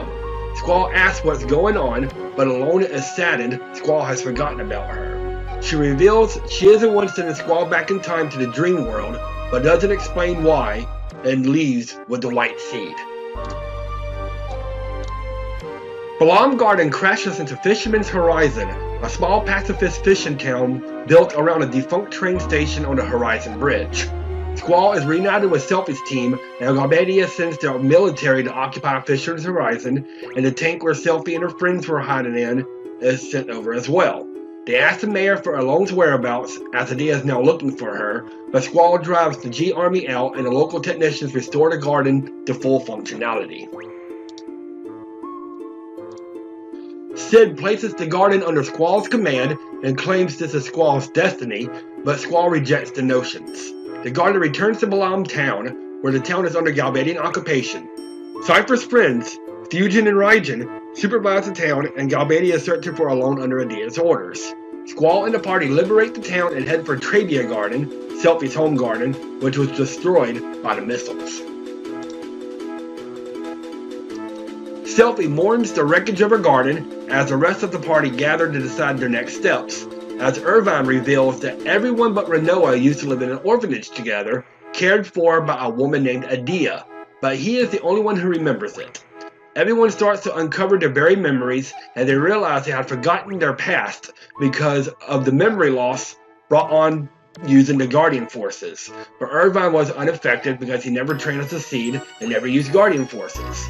The party decides to go to the old orphanage to find out why Adia became evil, but Galbadia Garden arrived there first.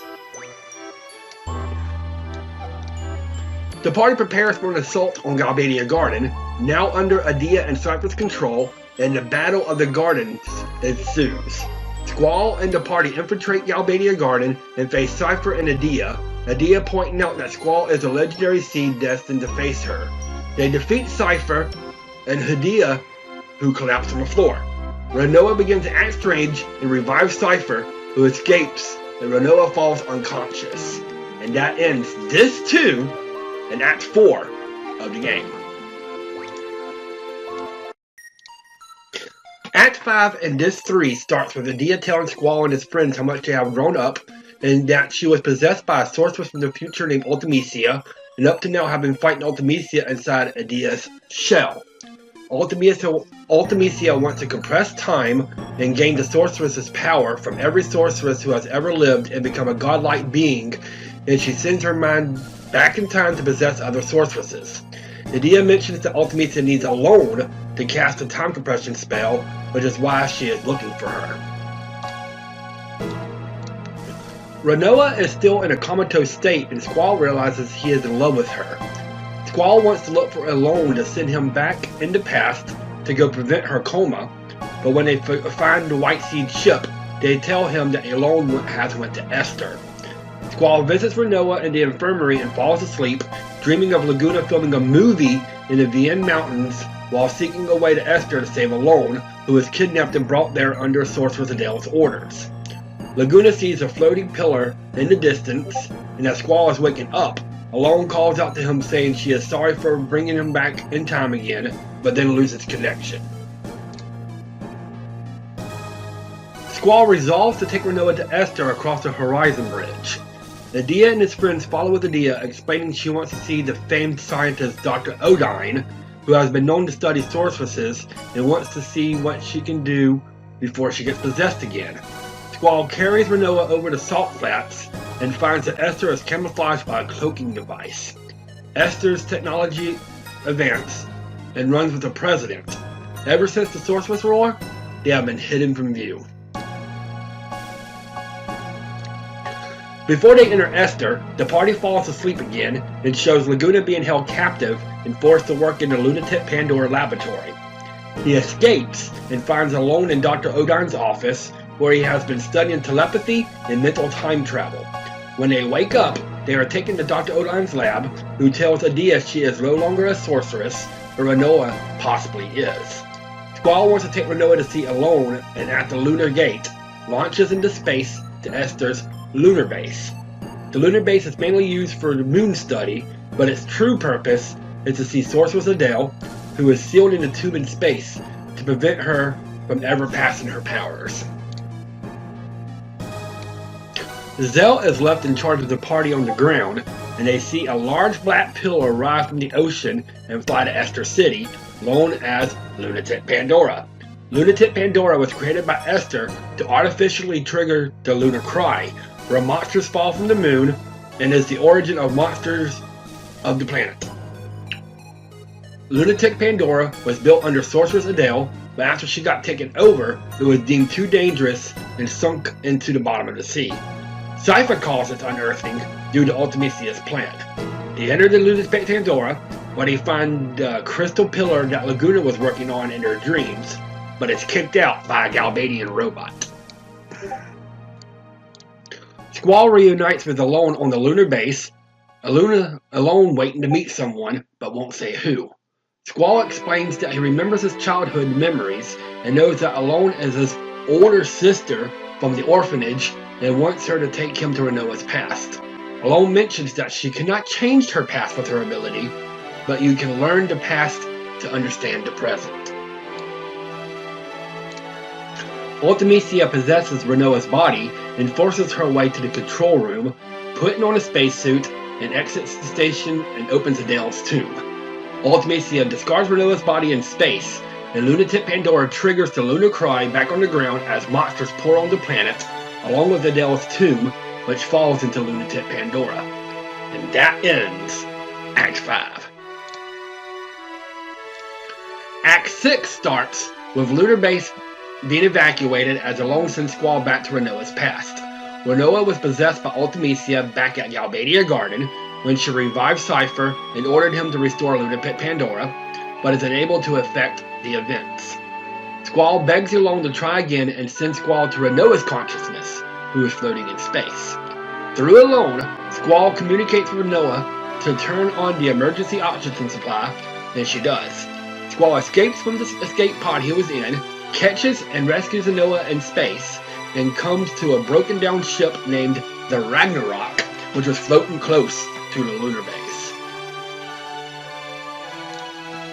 Squall and Renoa find out that the ship still has oxygen and contact ground base, surprised to find out that the radio and communications work. Unknown to them, it was Adele's tomb that disrupted radio waves, and with it gone, everything is working again. Renoa unwillingly became a sorceress after defeating Adia and received her powers. Esther demands Squall to hand her over to custody, as she now poses a threat to the world. When the Ragnarok is landed, Renoa, with a heavy heart, agrees to be sealed away like Adele was before and is led away. The rest of the party finds Squall alone in the Ragnarok and help him realize how much he loves Renoa and push him into action before he regrets it. They rescue Renoa from Esther and escape aboard the Ragnarok to Adia's house.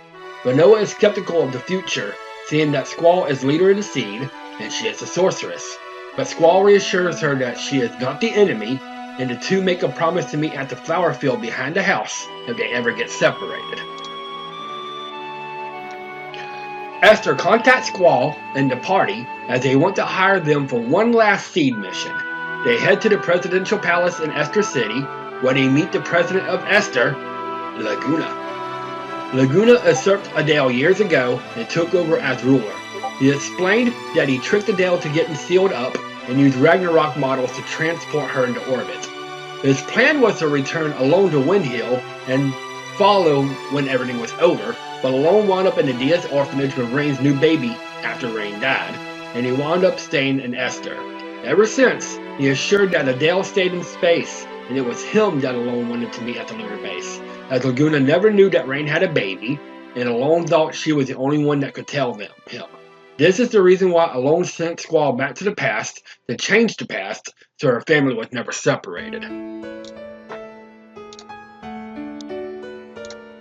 Alone survived the lunar base destruction and landed somewhere south of Esther, but was captured and taken to the lunatic Pandora. The party then talks about Ultimecia's time compression plan with Dr. Odine. Alone's ability to send a consciousness to the past has been studied by Dr. Odine when she was a child in Esther, and he used the knowledge to build a prototype machine called the Junction Machine Alone. In the future, Ultimecia is using a future version of the machine to head back in time to possess the bodies of sorceresses, but the machine has limitations on how far in the past she can go. Ultimecia's goal is to get the real Alone to send her consciousness even further back in time so she can exist in the past, present, and future.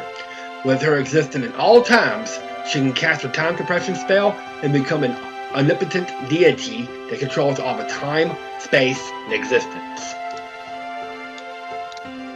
Dr. Odine has come up with a plan to stop Ultimecia. They want to hire Seed to defeat Adele, so Ultimecia would pass her powers to Renoa, as she would be the only sorceress left in the present. When she gets possessed, Alone would send both of their consciousness back in the past, allowing Ultimecia to cast time compression. Alone would then sever the link, sending everyone back to the respective era and temporarily halting the spell. This would allow the party to make their way through compressed time and ultimately beat Ultimecia in the future to defeat her. Laguna explains that the only way to survive a world of compressed time is for Squall and his friends to keep their bond strong and remember each other and think of a place they are connected to. With faith with each other, they should be able to make it to Ultimecia's future and defeat her. Laguna and his aides, Kyros and Ward, make their way to the Ragnarok for support in the mission. Kyros and Ward imply they are familiar with who Squall's parents are, but Laguna is evasive and tells Squall they have a lot to talk about later. The party has a chance to visit Shumi Village, where they find a statue of Laguna in commemoration of its visit to their village during his travels to reach Esther to rescue Alone. They brought him to recuperate, and he taught the Moombas how to talk, although they only learned one word: Laguna. The party invades lunatic Pandora, where they learn the Galbadian forces are questioning their commitment to Cypher. Fusion and Raijin try to convince Cypher to stop serving Ultimecia and let Alone go, but Cypher says it's too late now and captures Renoa and offers her to Ultimecia, who is now in Adele's body. And that ends Act 6 and Disc 3 of the game.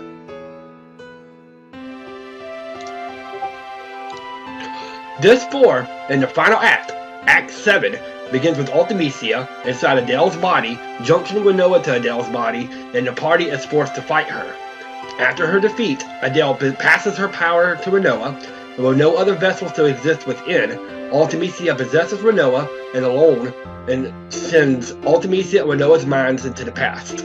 With Ultimecia's mind in all eras, she casts time compression, but is temporarily halted when Alone severs the link, sending Ultimecia's mind back to the future.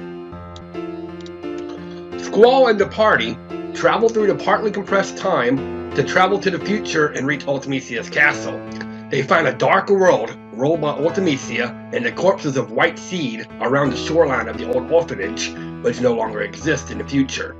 Squall mentions that Seed have been fighting Ultimecia across generations and eventually confront her at the summit of her castle, with Ultimecia divulging her plan to create a realm where Seed are her slaves. After a grueling first form, Ultimecia reaches into Squall's mind and creates Gryver, a guardian force created from Squall's idea of the most powerful force in existence. The party triumph over Gryver, but Ultimecia junctions herself to it. She is bested again, and she transforms into her ultimate form to complete time compression in a battle that shifts through time and space. Ultimecia begins absorbing all of time, space, and existence into herself, hoping to merge with it to become an omnipotent deity. The links that bound the party prove too much for Ultimecia, and she collapses in an explosion that emanates across space.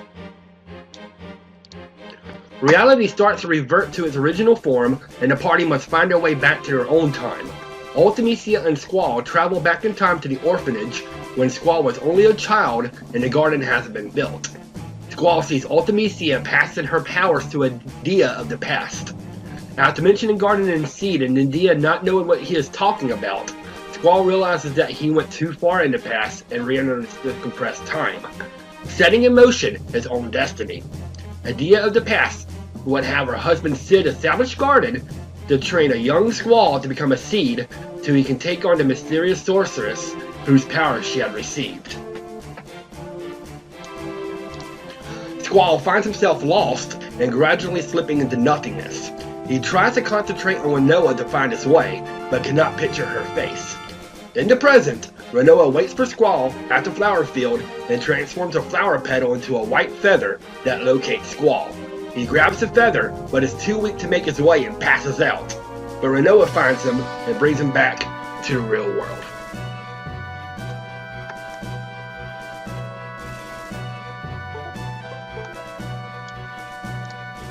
In the epilogue, Cypher is seen spending his days in the company of Fusion and Raijin in Balamtown. The garden passes overhead and he smiles, showing that he has moved on. Laguna visits Rain's grave outside Windhill, where he proposed to her, where alone, Kiros, and Ward watch on at a distance. The Seeds are at a Balam garden for a party. Adia has abandoned the mannerisms and dress of a sorceress and attends the party with Sid. Irvine and Selfie use a video camera to document the party, where Squall and Renoa are on the Balam garden balcony and they share a kiss. And that ends the story of the game.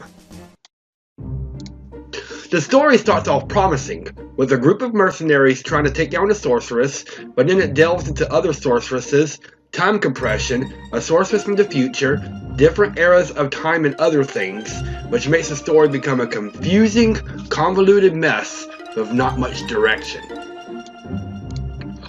There are three main themes to this game, based on developers and fans. The first one is dealing with the aftermath of war, as the game takes place 20 years after the Sorceress's War, and all the main characters, with the exception of Renoa, are war orphans. The second main theme is fate and predestination, as the characters are trying to change their fates and destiny, but the biggest example of that is the antagonist, Ultimecia herself. She knows about the legendary seed, and how she would make her end, which causes her to pursue time compression to exist in all reality and become a god, which will prevent her fate. But it was time compression itself that caused the legendary seed to come and defeat her anyway, which shows that you cannot change your fate, and you cannot change your past, but look at the future. The biggest theme is the theme of love. Squall felt abandoned when alone, who he called Big Sis left the orphanage, but left him with a cold and callous demeanor. After meeting Renoa and her positive personality, and eventually all of the party, he learns to love and care again, and the bonds of love, trust, and friendship is what gets him through the events of the game. The game was popular enough, like Final Fantasy VII, some of the characters bled through to the Kingdom Hearts series. 5 characters from Final Fantasy VIII appear in the series. Selphie appears in the first game, appearing as one of Sora's island's friends that you can challenge on the beach. Squall, known as Leon in Kingdom Hearts, appears in the first game after Sora winds up in Traverse Town, not sure if Sora's up to the task, but eventually becomes an integral part of the town committee, along with Yuffie, Sid, and Aeris. Cypher, Fusion, and Raijin appear in Kingdom Hearts 2 as the disciplinary committee of the simulated Twilight Town, where Roxas was at the start of the game. There are other spin-off games that they appear in, and even though not as popular as Final Fantasy VII, it does show that Final Fantasy VIII has its popularity as well. The main antagonist of the game is of course Ultimecia, but for the first 2 discs, it was Adia and Cypher, before you even knew about Ultimecia. It is a classic bait and switch scenario where the main antagonist was being controlled or pushed by a higher entity. After all the sorcerers come into play, like Adele, and eventually Renoa, you don't even get a good look at Ultimecia until you go to Renoa's past and find out how she got possessed. Another minor antagonist, albeit unintentional, could be Dr. O'Dowling himself. He was the one that studied Alone and her powers and eventually developed the Junction Machine Alone, which Ultimecia was able to make another version of in the future to send her consciousness to the past.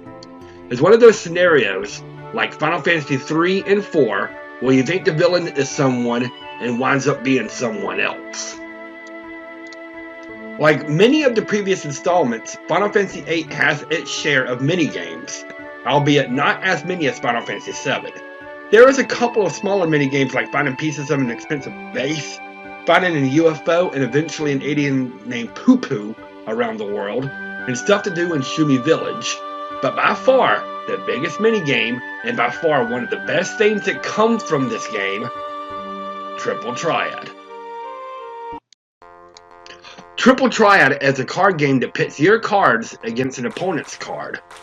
The object is to take the highest number on the side of the card and take over your opponent's cards, and if you win, you can take a card, or depending on the rules, multiple cards. It is a fun distraction from the story, and you can play it everywhere once you are able to. There are so many people, even in the middle of a huge Save the World quest or something urgent happening, that you can stop and play cards. And collecting the cards has benefits on its own. You can learn an ability to turn cards into items like potions or magic, or even materials that you can use to craft weapons. The only disadvantage of the cards game is when you change regions, they can add a lot of different rules, like combos or same numbers, or even things that can give you a major disadvantage when you start the match. There are things you can do to reset the rules and essentially play it your way. And there is also a side quest within the game where you can climb the card ranks and eventually take on the Queen of Cards, which I will not spoil on who it is. There's a nice distraction in the game and one of the nice gains that come from this game. The battle system, leveling up system, stat system, and even the weapon system is vastly different from anything that has appeared in the series. First up, the battle system has a lot of elements that you have seen since Final Fantasy IV with the active ATB system. It is a little faster paced than some of the previous games, and you can figure out strengths and weaknesses of the enemies and figure out your plans quickly. It is actually a nice pace of the fights, but after this is where the battle system and everything starts to get weird. The stat system is the thing that probably makes everything fall apart, and there are a lot of good ideas in theory and on paper. Final Fantasy VIII introduces a new system called the Junction and Draw system, where you take magic and put them on the characters to increase certain stats. For example, Junction Kira, Kiraga to a person's stats increases their HP. Ultima Unholy can increase their strength, and so on. It's a nice little way to see what magic affects certain attributes for the character, and the more of a certain magic you have, the higher your stats can be. But the way on how you get the magic can make the game super grindy and tedious. The draw system, where you draw magic, can be a little grindy and tedious, and it comes from how you get the magic. There are essentially two big ways to get the magic. There is a third way, but this is the two biggest ways to get it. You either find a draw point on the maps, or draw the magic from the enemies. You select the draw command, and you pick which magic you want, and it adds to your stock of magic for that character. You can also find new magics, and in some instances, new guardian forces from the enemies. And some of the draw points on the map have rare magic you can find. It is a good idea on paper, but most of the time you get anywhere from 2 to 6 magic each draw, and if you want it to be effective, you have to sit there for minutes on end drawing the magic that you need. The third way is to turn cards into items, which some of the items and some of the cards can turn into magic. The weapon system is a little wonky as well, as you don't get weapons from shops or in the field. Instead, you find magazines called Weapons Monthly, and it tells you different items you need to craft a new weapon, like screws and scraps, etc.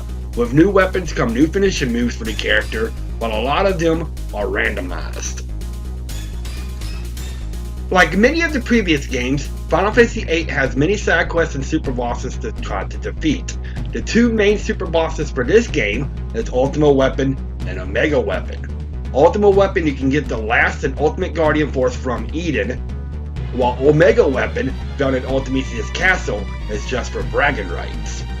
There are many places you can explore to get more optional Guardian Forces, like Odin, Giant Cathar, Tonberry King, Doom Train, among others.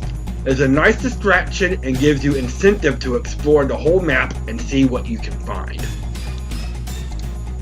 Hironobu Sakaguchi returns as executive producer, but as he was working on the movie Final Fantasy The Spirits Within, gave directing duties to Yoshinori Kitase, who returns from Final Fantasy 6 and 7, and the producing duties to Junji Hashimoto, which was the first Final Fantasy game he worked on, and eventually became the co-creator of the Kingdom Hearts series. The game and battle system was developed and designed by Kitase himself, along with Hiroyuki Ito, who was the director of Final Fantasy VI. The Triple Triad game was developed by Kenichiro Yasui, one of the programmers, who developed the concept from trading card games being popular in Japan. Tatsuya Nomura and Yusuke Naora returned as character designer and battle visual director, and wanted to make the characters more realistically proportioned, which is a departure of what was seen in Final Fantasy VII. The usual suspects were around, like Yoshitaka Amano and Kazushige Nojima, who developed the concept art and was a scenario writer, respectively. Nobu Uematsu returns for the 8th time, composing music for this game, adding more orchestral and instruments in the songs. Like the majority of the other games, one of the high points of the game itself is the music, with a lot of memorable tracks. The usual suspects are here with the victory theme.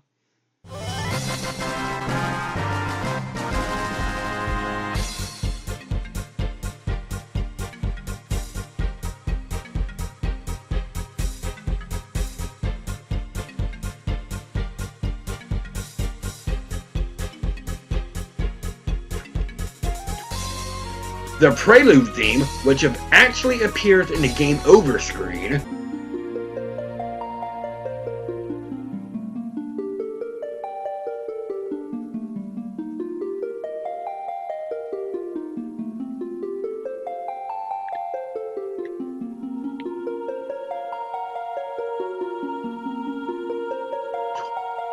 And the main theme of Final Fantasy, which appears in the ending of the game.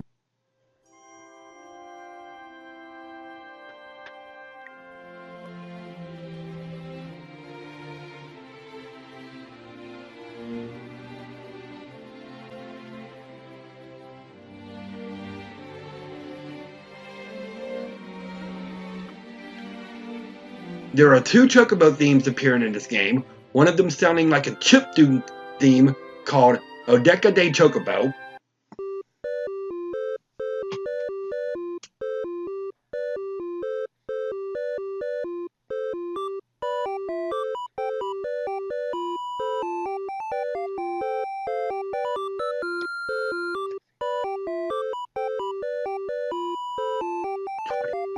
And one that sounds like a surfer rock rockabilly style, but really doesn't have a name.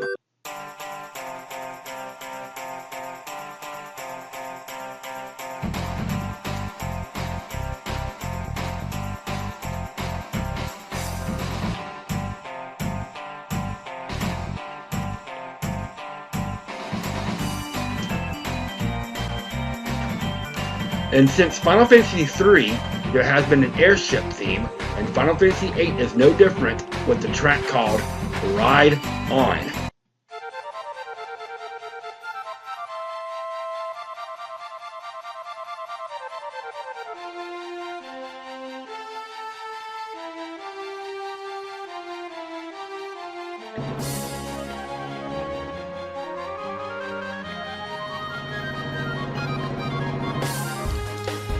Some of the standout original tracks for the game include the battle theme,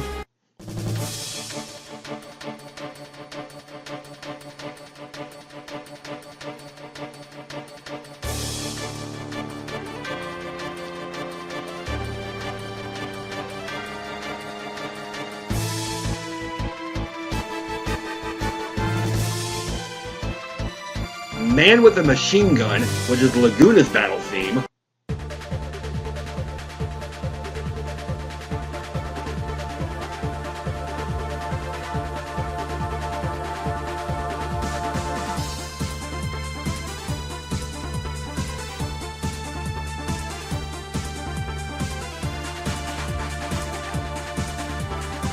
and The Extreme, which is the song that plays in Ultimecia's final form.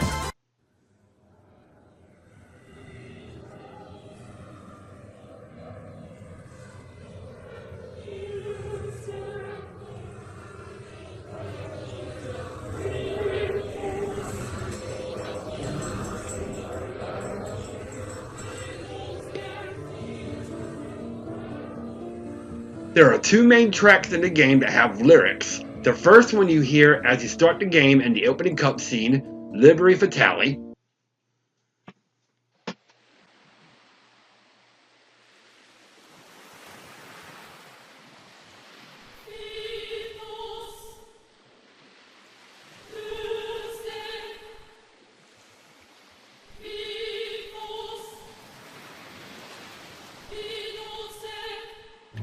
And what can be considered the main theme of the game, based on the themes and storyline, which is the song that Julia wrote for Laguna and performed by Chinese singer Fei Wong, Eyes on Me.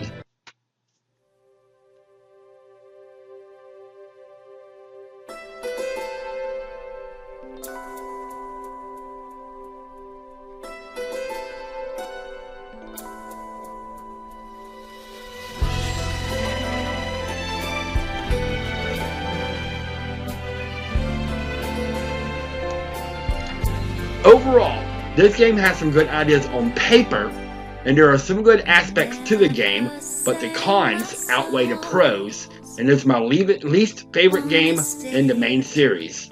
With a convoluted story, forgettable characters, and a mediocre battle system, I can't rate this game higher than a 4 out of 10, which is a shame because I wanted this game to be good.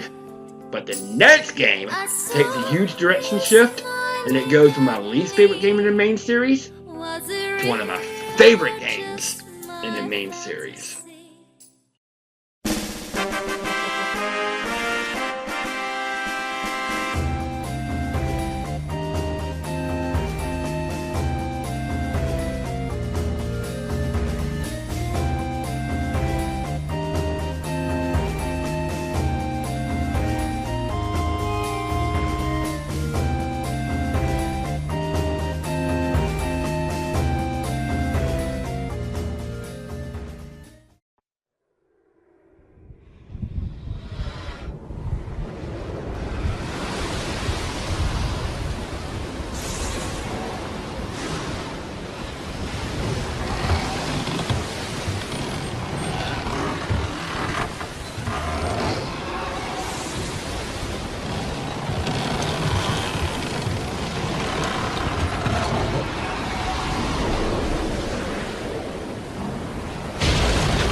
Final Fantasy IX is the 9th installment in the main series and the final mainline game being released on PlayStation 1. There was a couple of compilations released after this game.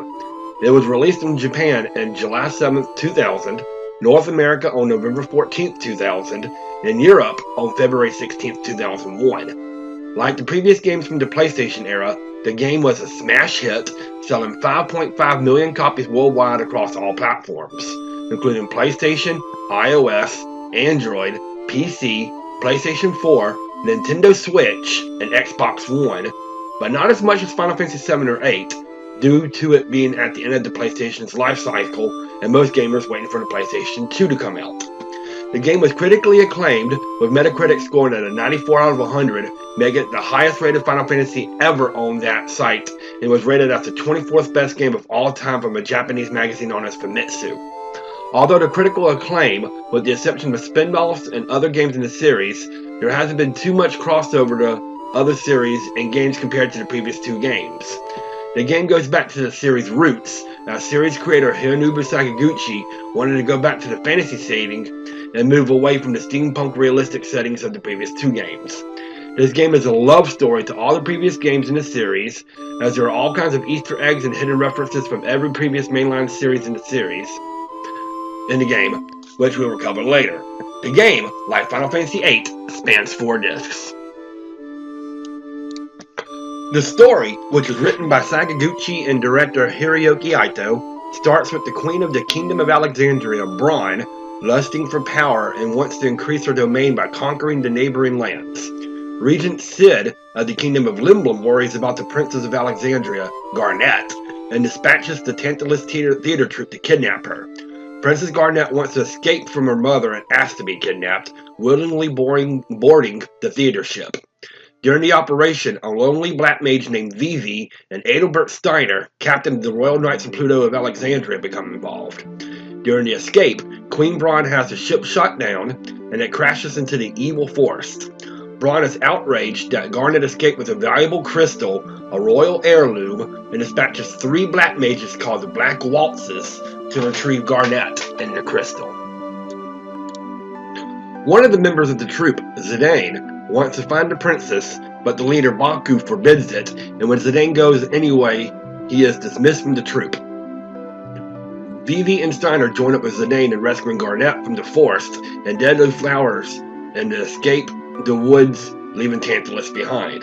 The escape wakes up the forest made sentient by mist, a malevolent substance whose influence hardens people's hearts and makes animals into ferocious monsters, and the forest turns to stone. The mist covers the lower parts of the Mist continent, and most of the kingdoms build their empires on the plateaus above it. A Tantalus member named Blank wants to aid Zidane and tries to deliver a map of the surface of the Mist continent, but gets caught by the forest vines and gets petrified along with the woods. The party, Zidane, Garnet, Vivi, and Steiner, pass through the ice cavern to get above the mist, and are forced to fight with Black Waltz number 1. After its defeat, they exit the cave, and before arriving in the village of Dali, Garnet adopts the alias of Dagger to blend in with the common folk. When they get to the village, the villagers kidnap Vivi, and after finding him, they are shocked to discover the villagers are manufacturing black mages, automaton dolls who cast powerful magic from mist to export to Alexandria. Garnet thinks about returning to Alexandria to confront her mother about the black mages, and Steiner agrees. Before they can think about it, they get attacked by Black Waltz number 2. After its defeat, they board a cargo ship piloted by black mages and come under fire from Black Waltz number 3. Vivi, Zidane, and Steiner stay behind to confront Black Waltz number 3, leaving the journey destination to Garnet. She hesitates, but decides to head to Limblum, resulting in an erratic fight through the South Gate and crashing the Black Waltz airship. The 4 meet with Regent Cid in Limblum and are surprised to find that he has been turned into an Oglop, an insect most find disgusting, from a magic spell from his absconded wife Hilda. When asked, Cid refuses to mobilize against Alexandria for fear of leaving his borders unprotected from a potential attack from Braun. Limblum hosts the Festival of the Hunt, while Braun's Black Mage army advances into the kingdom of Bermesia, home of Zidane's friend, Freya Crescent, who aids him during the festival. Zidane wants to accompany Freya to Bermesia, and Vivi wants to learn more about the Black Mages, as he has no memory of his past beyond being cared by his late grandfather, Quan, and he thinks he may not be human. Sid tells Garnet to remain in Limblum, but she tampers with the festival feast with sleeping weed and disappears with Steiner back to South Gate. The rest of the party venture to Bermesia, recruiting a glutton named Quina along the way. They head through Gizmiloot's cavern to reach Bermesia, only to find it abandoned and decimated by Braun's Black Mage army. At the top of the city, they find the Queen, along with General Beatrix and a mysterious man named Kuja. They get into a fight with Beatrice and get defeated. Kuja takes off on a silver dragon, and Braun sets her sights on the isolated kingdom of Clara. And that ends Act 1 and Disc 1 of the game. Act 2 and Disc 2 starts with Garnet and Steiner running into Marcus from Tantalus, who wants to save Blank from the evil force, but needs an item known as Supersoft to heal his petrification. Garnet is feeling guilty for Blank and agrees to help Marcus, even if Steiner doesn't want to. Steiner, Marcus, and Garnet get attacked by a malfunctioning Black Waltz number 3 and destroy him for good. They head to the city of Trino and sneak into the basement of a noble's mansion, who turns out to be Garnet's old tutor, Dr. Tot, who gives the party the Supersoft and advises the three to take the Gargan Rue pathway to Alexandria. They take the path, and when they reach Alexandria, Garnet goes to meet her mother Braun, and Marcus and Steiner are imprisoned. Zidane, Freya, Vivi, and Quina head to Clara, where the Bermesians were said to have evacuated to. The city is perched atop a large tree, hidden behind a perpetual sandstorm. The party warned the Clarians of the attack from Kuja and Black Mages, and the Clarians perform a ritual to strengthen the sandstorm that protects the village, but something goes wrong and the sandstorm disappears. Meanwhile, Cream Blonde has betrayed Garnet and orders her Eidolons extracted, Eidolons being magical creatures of legend. The Queen Court's jesters, Zorn and Thorn, extract the Eidolons into gems, and Braun uses the Eidolon Odin to destroy Clara after Beatrice steals the nation's jewel. The Zidane party escape the destruction and ride on the airship, the Red Rose, back to Alexandria Castle, leaving Quina behind. Steiner and Marcus have broken free from their imprisonment, Marcus departing for the evil force to save Blank. Zidane's party rejoins with Steiner, and they go to free Garnet with the assistance of Beatrix, who has realized what is going on. Steiner, Beatrix, and Freya stay behind to secure their escape, while the rest attempt to use the Gargant system to flee back to Trino. The ride is spooked by a monster, and they crash into Pinnacle Rocks, where they meet the Eidolon Rama. Rama explains what is going on through his story, while Braun, having lost Garnet again and still holding the royal pendant, hire two bounty hunters named Lonnie and Amarant to capture her and kill Vivi, who she now considers a rogue Black Mage. And that ends Act 2. Act 3 starts with Garnet passing the trial of Rama and gaining the ability to summon him. Zidane, Vivi, and Garnet witness the invasion of Limblum by a Black Mage army and the Eidolon Atomos. The party sneaks into the city, and Regent Sid reveals that it is Kuja that is supplying Cream Blonde with the Black Mages, and the origin of Mist, which is the main ingredient for the Black Mages, lies in the Outer Continent. The party setting off to find Kuja there. The party runs into Quina at Q's Marsh, who has escaped Clara and returned to their home. Quina helps the party find the entrance to Fossil Rue, an ancient route said to lead to the Outer Continent. The party is stopped by one of the bounty hunters, Lonnie, who is trying to retrieve Garnet but is defeated.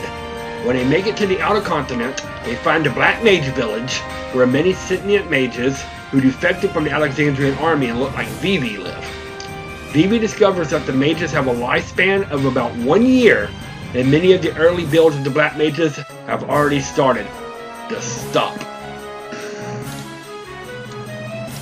The party passes through the dwarves' village of Conde Pedi and meet Iko Carroll, a young girl who is the last of a summoner tribe who leads the party to her home of Madain Sari, a ruined village where she lives with a group of Mughals. Garnet learns about her past. She is a summoner born in Madain Sari, but the village was destroyed 10 years ago, and she washed up in Alexandria, where she replaced the recently deceased Princess Garnet. She lost her memories in the disaster, and Garnet was raised, believing Queen Braun was her mother, and never learned she possessed eidolons. Zidane convinces Aiko to open the path to the Ifa tree, a giant tree that towers over the landscape and is shrouded in mist, despite none of the other continents having mist. The party descends down the trunk all the way to the core of the planet of Gaia, and they encounter Soul Cage and learn the mist's true purpose, stopping Gaian souls from returning to their crystal in the planet core and letting the Terran souls cycle freely. Mist arises from the refining process and is sent to the Mist continent via the roots of the tree. Mist is responsible for the monsters that roam the continents and made people go crazy and incite war among the nations until Mist airships were invented. The party defeats Soul Cage and the Mist disappears, and return to Madain Sari, where they find the bounty hunters Lonnie and Amarant. Lonnie finds an identical crystal in Madain Sari to Garnet's pendant and takes Aiko hostage. Amarant no longer tolerates her methods and turns against her, Lonnie running away and Amarant joining Zidane's party. The party leaves Quina and Madain Sari and returns to the Ifa tree and finds Kuja. Queen Braun and her navy appear off the coast to challenge him, as Braun no longer considers him useful, since she has the power of eidolons. Kuja summons the silver dragon and monsters made from mist, and Braun retaliates by summoning Bahamut. Kuja calls the airship named Invincible to enslave Bahamut. Now under Kuja's control, Bahamut wipes out Braun and her entire army, including Bat Mages, with a Mega Flare. A dying Braun washes up on the shore, and with her final words, apologizes to Garnet, who now must become the Queen of Alexandria. And that ends Act 3 in Disc 2 of the story. Act 4 in Disc 3 starts with Garnet inheriting the jewels her mother had stolen from the kingdoms she conquered, sharing them with Aiko, who each keep 2, as the last of the Summoner tribe.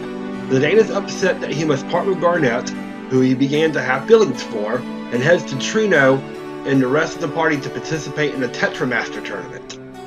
Garnet's coronation is short-lived as Kuja appears and summons Bahamut to destroy Alexandria. The rest of the party fly in on Regent Sid's new airship, the Hildegard II, which can operate without mist. Aiko and Garnet bring the fragments of the summoning gem together and find out why Braun kept trying to get the royal pendant from Garnet. The pair summon Alexander, the holy eidolon guardian of Alexandria, and defeat Bahamut. Kuja calls for the airship Invincible to enslave Alexander, but a mysterious elderly man on the ship scolds Kuja for his rebellion and destroys Alexander and most of the city. Kuja is left without an eidolon and flees. Garnet is rendered mute by the trauma of seeing her kingdom destroyed, and the entire party, now including Steiner and Freya, take refuge in Lindblom. Sid's mind isn't what it used to be as an Oglop, and his newest ship is poorly designed. The party tries to find a cure for Sid, but turns him into a frog instead. Quina washes ashore in Lindblom and rejoins the party as Sid gives the party the ship Blue Narcissus to track down Kuja, Sid joining them on their quest. The party stops by the Black Mage village and find out that Kuja has tricked the Black Mages into following him by saying he knows how to extend their lifespan. They find out where Kuja resides and head to his desert palace, but fall into a trap and become imprisoned. Kuja forces Zidane and 3 party members to fly to the Forgotten Continent and retrieve the Gulug Stone from a place called Oilvert in exchange for the life of their other friends. Kuja also possesses the Hildegard 1, Sid's new airship model that can fly without mist that Hilda took when she left Sid after turning him into an Oglop.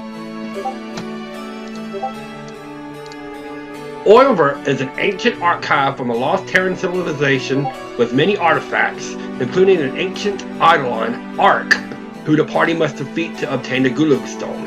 There are artifacts with the ancient language of Terra that Zidane can read, to his surprise, even if he has never heard of Terra. Regent Sid and the remaining party members break free and shut down the palace security system known as Valia Pira. Kuja grabs the Gulug stone from Zidane and kidnaps Aiko to Mount Gulug, where he wants to obtain an eidolon stronger than Alexander. He believes this would help him defeat Garland, the old man that was aboard the Invincible. The party passed through Estogaza and witnessed Zorn and Thorn, bronze jesters who now follow Kuja, attempt to extract Aiko's eidolons, although she is too young to withstand the ritual. Aiko's pet Moogle reveals her true eidolon form through trance, a surge of powerful emotions that momentarily enhances someone's inner capabilities, and with her help, defeat Zorn and Thorn. And that ends Act 4 of the game.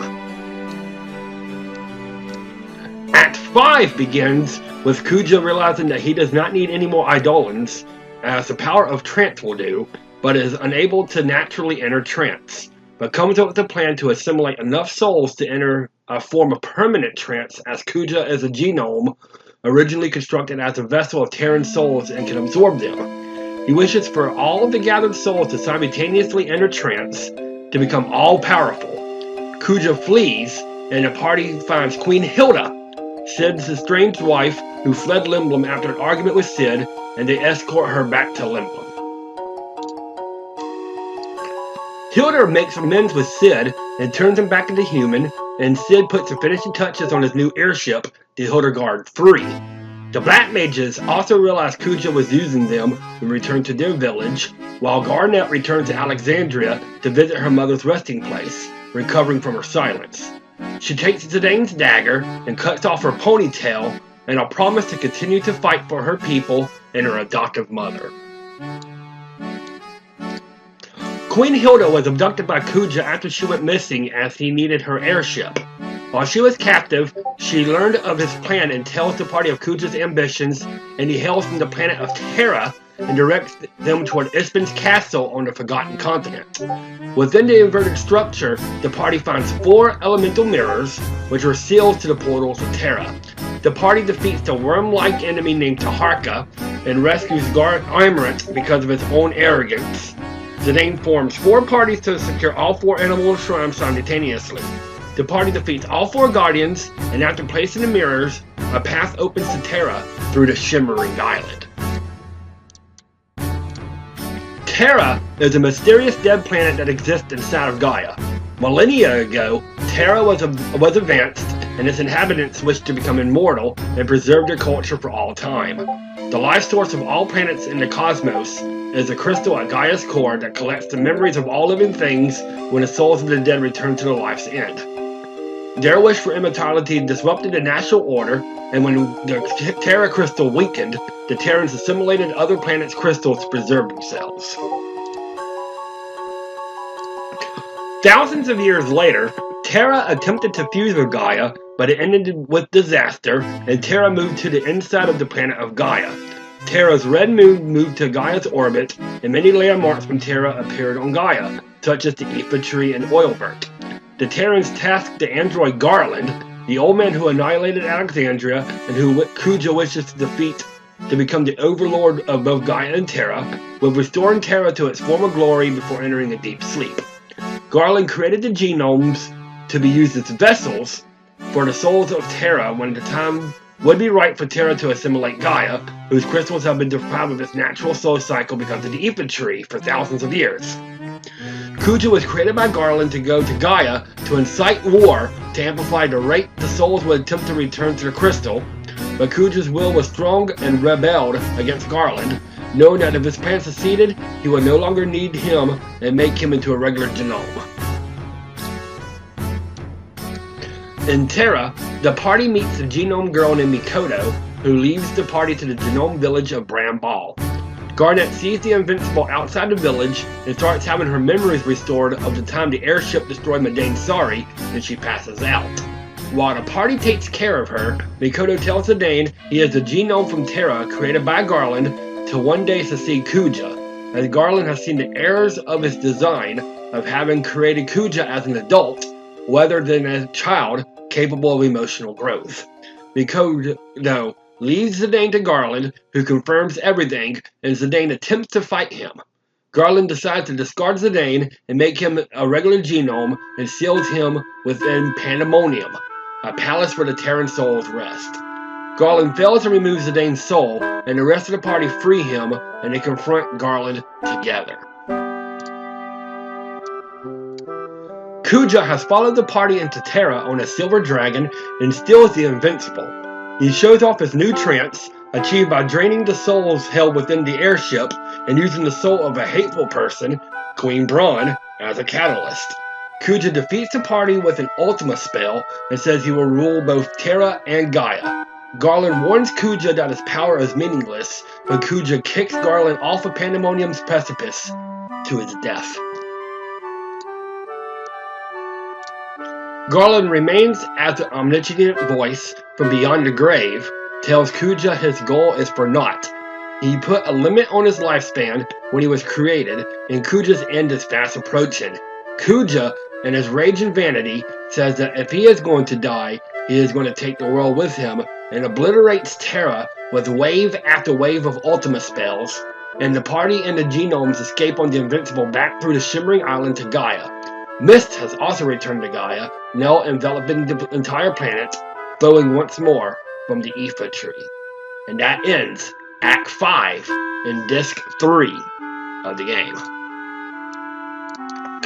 Act 6 and Disc 4 starts with the genomes moving in with the Black Mages and the party finding a foreboding entrance to Memoria above the Aether Tree, where Gaia's memories and Kuja wait. Alexandria and Limblin's army fight off hordes of silver dragons blocking entrance to Memoria, and the Invincible breaks through, the party getting into Memoria and going back in time. Memoria is a place made manifest from all the memories stored in Gaia's crystal, and the party sees significant moments in their lives weaving with the earliest stirrings of Gaia. Garland's voice guides them through the dimension and leads them at the entrance to the Crystal World, a place where time doesn't exist and only the memories of every life in the crystal where all planets are born from. The party travels through Memoria to the beginning of all time, to the crystal that is the life source of the universe, and finds Kuja, intent on destroying it. The party faces Kuja in battle, and in a last effort defeats the party with Ultima.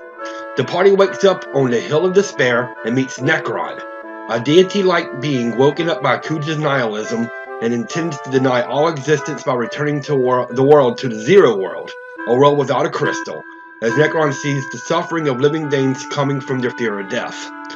The party defeats Necron, who admires the party's will to persist, even if they cannot escape death, and respecting their desire, departs. Kuja uses the last of his strength to teleport the party to the Aether Tree.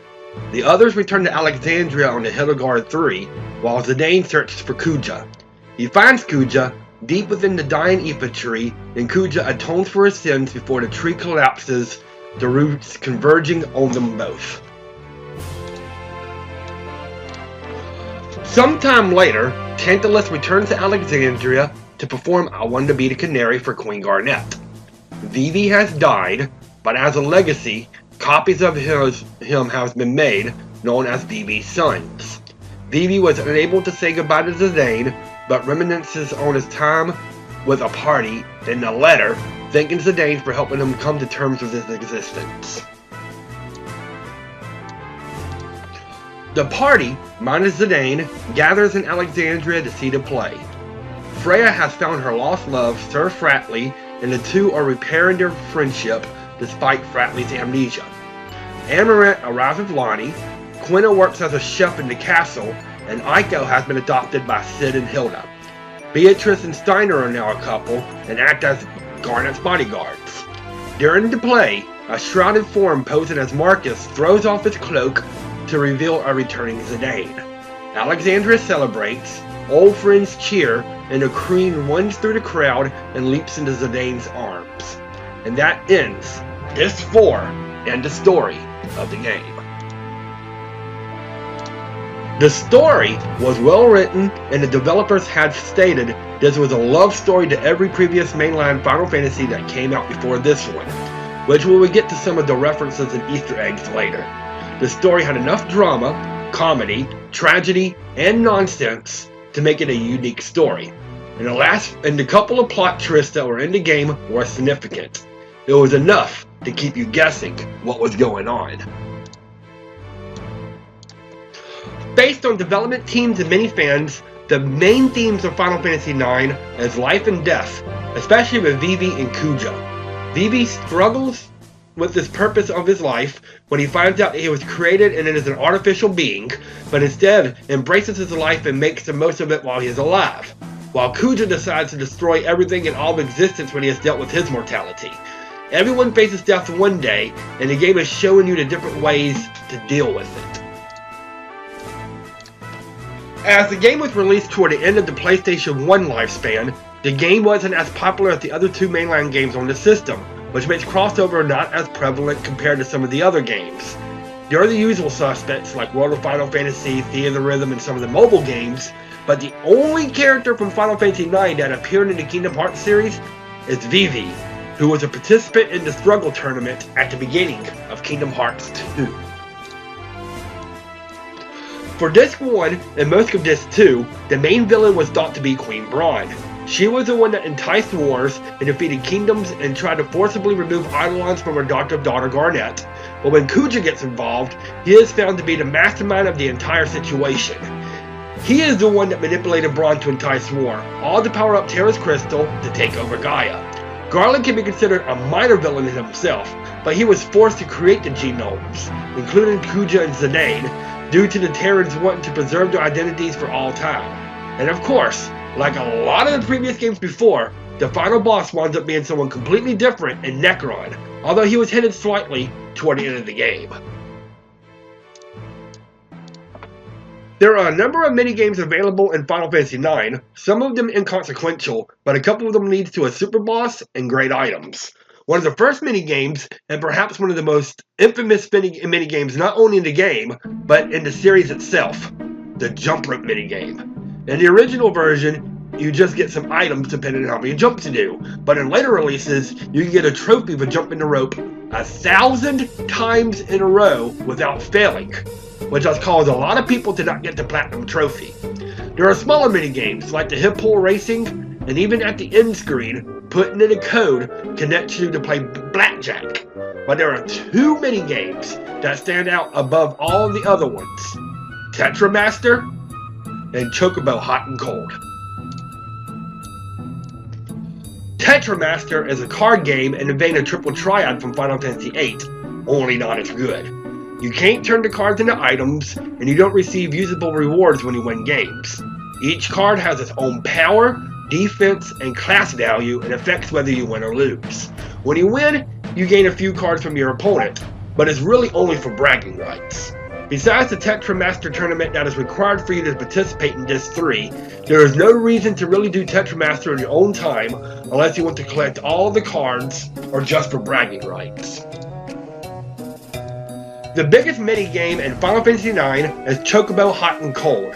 It spans multiple discs, multiple locations, unveils new locations that are otherwise unavailable, and leads to one of the super bosses of the game. It is played in Chocobo Forest and even the world map. You start by finding the Chocobo named Choco in a Chocobo Forest from a Moogle named Mine. You can get some Gishel Greens, find some Chocobo tracks from the world map, and enter the Chocobo's forest mounted on Choco to start. For 60 gil, you get 60 seconds to let Choco dig up items, and each item you dig up, you get points that can be redeemed with Mine, and Choco's beat gets stronger, allowing him to dig faster. The treasures are random each time you start a game, and when you peck, where the feet are located, not where the beak is pointing, it sets the location of where the treasure is, but not what the treasure is. Once the player finds the treasure, it can be anything from a potion to what can be a chocograph, which is what you need to get yourself to the super boss. Once you get enough points and power-ups, you can turn your Chocobo to a Reef Chocobo, which can reach Chocobo's Lagoon. With the mountain and sea upgrades, you can reach more of the forest and the lagoon, and eventually the sky upgrade can access the Chocobo's air garden, the final dig site. With enough digs, you can find Chocobo's Paradise, which is ruled by the fat Chocobo and gives out various rewards. Once you reach the Chocobo's air garden, with taking care of the friendly monster quest, which is monsters you find around the world to help out, you can find the super boss in a Adolin cave known as Ozma, which we will talk about more about the super bosses in a little while. The battle system is about what you expect since Final Fantasy IV. It has an active time battle system. There are a couple of tiny flaws with it though. First one is the gauge fills up slower than some of the other games. It makes the battles drag out a little bit and makes it a little bit more slow paced. The second is the trance ability itself. Trance acts like the limit break of the game, but you really don't get to choose when you get to use them. There is a trance bar underneath your ATB bar, and when it fills up, it automatically puts you in trance for 3 to 5 turns. You can use more powerful abilities and team abilities when you're in trance. There are also a couple of instances of team abilities not in trance. But you can be in trance against the easiest or hardest of the enemies, and it's a shame that you don't get to control when you go into trance. There is a new system of abilities, albeit it ties loosely to the Final Fantasy V John system and Final Fantasy VII Materia system. Nearly all pieces of equipment, including weapons, armor, and accessories, have abilities tied to them.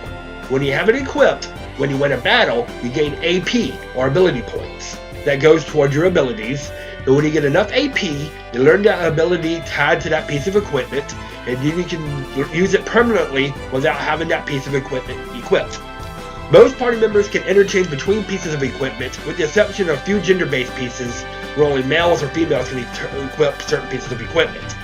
It makes everyone kind of unique, but at the same time it can be a blank slate for everyone because a lot of party members can learn the same abilities. It makes you think about what you want to do when you get a new piece of equipment, as you need equipment to gain strength or defense, but you can also keep your current equipment on yourself to finish learning the ability before you move on to another piece. It makes it worthwhile to test out and find out exactly what each ability does, and if you want to learn it or not. Like previous Final Fantasy games, since Final Fantasy V, there is a multitude of optional and super bosses in Final Fantasy IX. There are 4 bosses that can be considered as super bosses in the game, and each of them have varying difficulty, ranging from moderately easy to super hard. The first one you can likely encounter is Quell. Quenna's master and the leader of Q's March. Quenna has a minigame where you go and catch frogs. A certain amount of frogs lead to items, like 2 frogs give you an ore and 15 frogs give you an elixir. Catching 99 frogs, Quell appears and challenges the party to a fight, with Quenna forced to be in your party. Quell isn't exceptionally hard, with low stats besides HP, and a lot of status elements and a couple of powerful physical attacks. It's quite easy to take Quell down, and when he falls, he congratulates the party and gives Quenna their strongest weapon, the Gastro Fork. The second super boss is also not terribly difficult, but can be difficult in the early parts of the game, and is recommended to fight it when you are on Disc 3. The first time you can encounter it is when the party is rescuing Dagger in Alexandria, and in the library you have the chance to fight the boss, Titarian. There's a living book with a monster inside of it, and after you deal certain damage to it, it can open to certain pages to deal different damage attacks, such as magic, physical, etc. Some of the attacks can be deadly, even on Disc 3, and although it has low HP, it has high defense. But as long as you don't let up, heal when necessary, and damage it as much as possible, it will go down pretty quickly, and you will get a pair of running shoes for your effort. The third boss, which is considered the big super boss in the game, can only be fought on Disc 3 and beyond, and only after you get through the Chocobo Hot and Cold and unlock the Air Garden.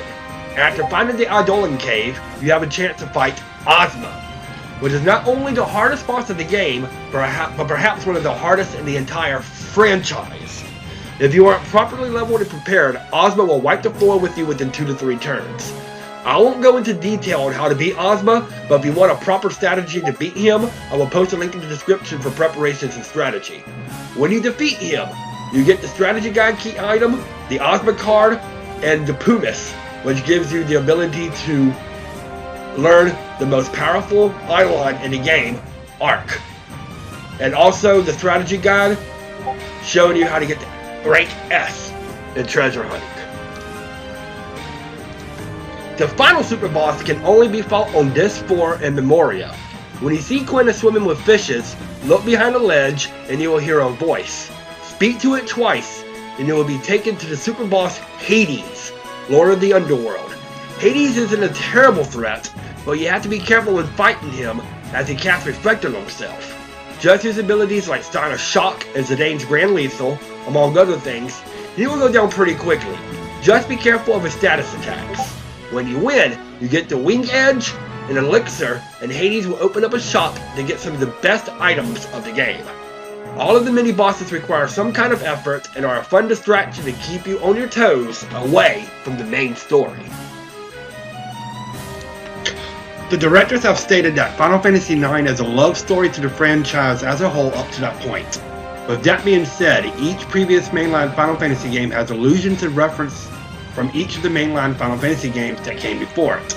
I will talk about a few of each of the references that are in the game, probably 2 to 4 on each game, as you will see how much love and care in the series has in this game.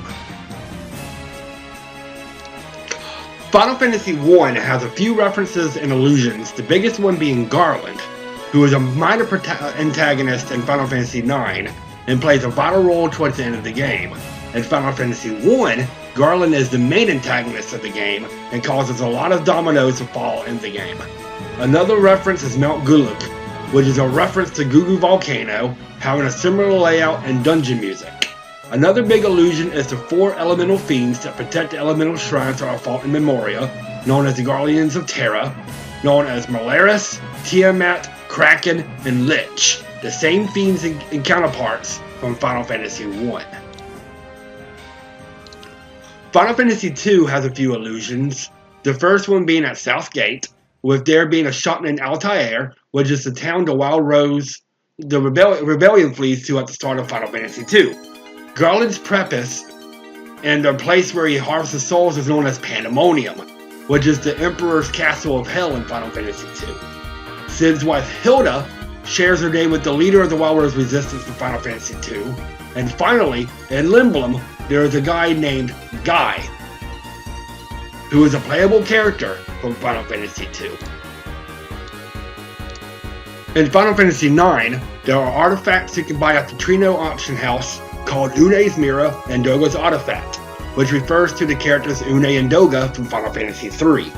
The airship that Garland and Kuja uses is named the Invincible, which is the last airship you can get in Final Fantasy III. And finally, Sasune is mentioned as the kingdom Prince Schneider hails from in the play I Want to Be Your Canary, Sasune being a kingdom in Final Fantasy III. Naming Way appears as a Tetramaster card, which is a character that appears in Final Fantasy IV, a character who can change your name. Cid's last name is Fabul in Final Fantasy IX, which is a homophone for the kingdom of Fabul from Final Fantasy IV. And finally, the old man who gives the party the Excalibur sword in exchange for the magical fingertip in Final Fantasy IX is Kokoro, who is a dwarven blacksmith from Final Fantasy IV. Gilgamesh appears in Final Fantasy IX as a 4-armed man in various towns. He made his first appearance in Final Fantasy V. 2 black mages hatch a young chocobo, which they name Bobby Corwin. If you take the first syllable of Bobby and the first syllable of Corwin, it spells out Boko, which is an allusion to Bartz's chocobo Boko from Final Fantasy V. And finally, Necron's ultimate attack is Grand Cross, a move that Exdeath uses in Final Fantasy V. Kuja throws Garland off of Pandemonium is similar to what Kefka did to Emperor Gishal from Final Fantasy VI. Trance made its debut in Final Fantasy VI as a skill for Terra after she unlocks her Esper powers, which she turns pink and is more powerful than normal, the same thing happening in Final Fantasy IX. And in Limblom, the characters can encounter an old man named Locke, in reference to Locke Call from Final Fantasy VI. And finally, Alexandria has a statue commemorating a General Madeline, Madeline being the name of Terra's mother from Final Fantasy VI. During an active time event, when the Prima Vista crashes into the evil forest, Tantalus's band plays Rufus's Welcoming March, which is the background music in the city of Junon from Final Fantasy VII. In the Limblin weapons shop, when you examine a large sword, Zidane will mention a guy with spiky hair who carries something like this, referencing Cloud, the protagonist from Final Fantasy VII, who carried a similar sword. Hades, a summon from Final Fantasy VII, appears as an optional boss in Final Fantasy IX. And finally, during Disc 3, after Alexandria is destroyed, a woman in front of a steeple has the title of Flower Girl and says, "He's handsome, but not exactly Mr. Personality," alluding to Aerith being a flower girl and Cloud when they first met at the start of Final Fantasy VII. Kuja's theme, Dark Messenger, shares a name from Diablo's summoned attack from Final Fantasy VIII. Squall is mentioned in the game's ending with the line, "No cloud or squall will hinder me." And finally, Amarant's No Mercy ability is a reference to Cypher's Limit Break attack of the same name. There are more references from even more games like Final Fantasy Tactics and even Chrono Trigger, but I just wanted to focus on the mainline Final Fantasy games and the love and care the developers used to show their appreciation for the fans and the series as a whole.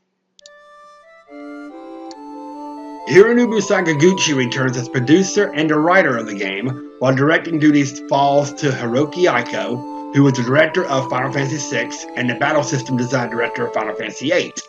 He was also the battle system design manager for Final Fantasy IX as well. The art director was Hideo Manaba, who has been the art director in a few of the previous games with Tetsuya Nomura, and the characters are designed by Shuyo Murase and Toshiyuki Itihana. Murase being the animation director of many animes, with Final Fantasy IX being the only video game he has worked on, and the latter with Final Fantasy IX being the first game he has worked on, but has worked on future Final Fantasy games. Yoshitaka Amano returns to create concept art of the characters and world and worked on the logo. Many of the recurring developers returned for the game, but after Final Fantasy IX, there will be many changes with the developing group. Nobu Uematsu returns for the 9th time as he wrote the music for Final Fantasy IX. Sadly, this is the last game that he composed by himself and eventually leaves the company and becomes a freelance director. He took a vacation to Europe for inspiration and cited medieval music as a significant influence for the game. He wanted simple and warm and featured uncommon instruments like the kazoo and dulcimer. The soundtrack, like all the previous Final games, is spectacular, and Uematsu has stated that Final Fantasy IX is his favorite soundtrack he has composed. The regular songs return like the Prelude theme,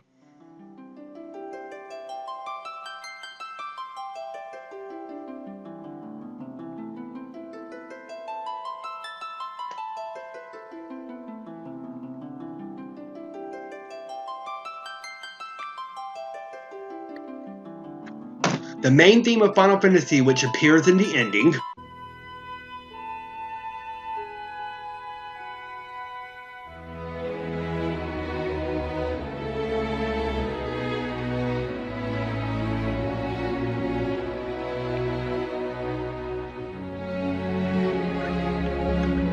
and the victory theme.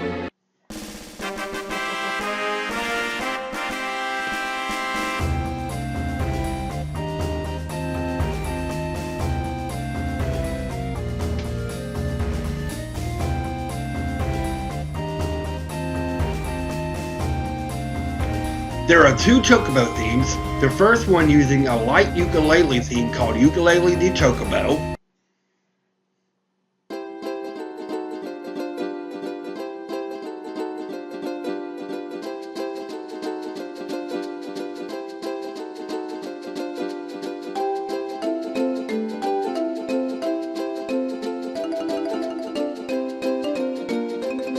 and the other one being acoustic guitars and being a lot slow-paced in Aloha de Chocobo.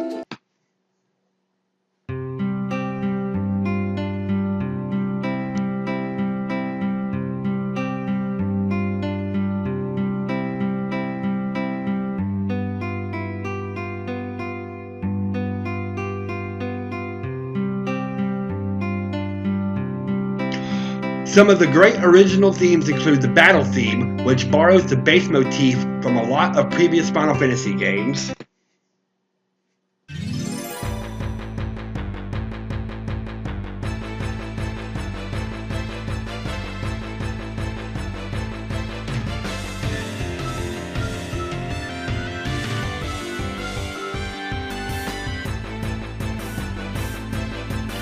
Dark Messenger, which is Kuja's theme.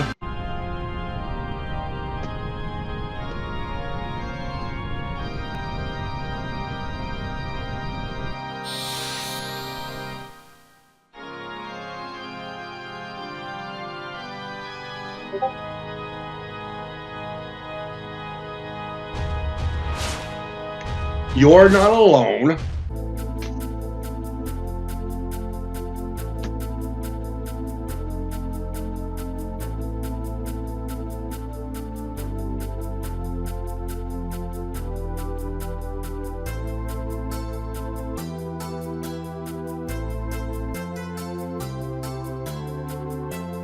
And the main theme of the game, which has the vocals of it and melodies of life.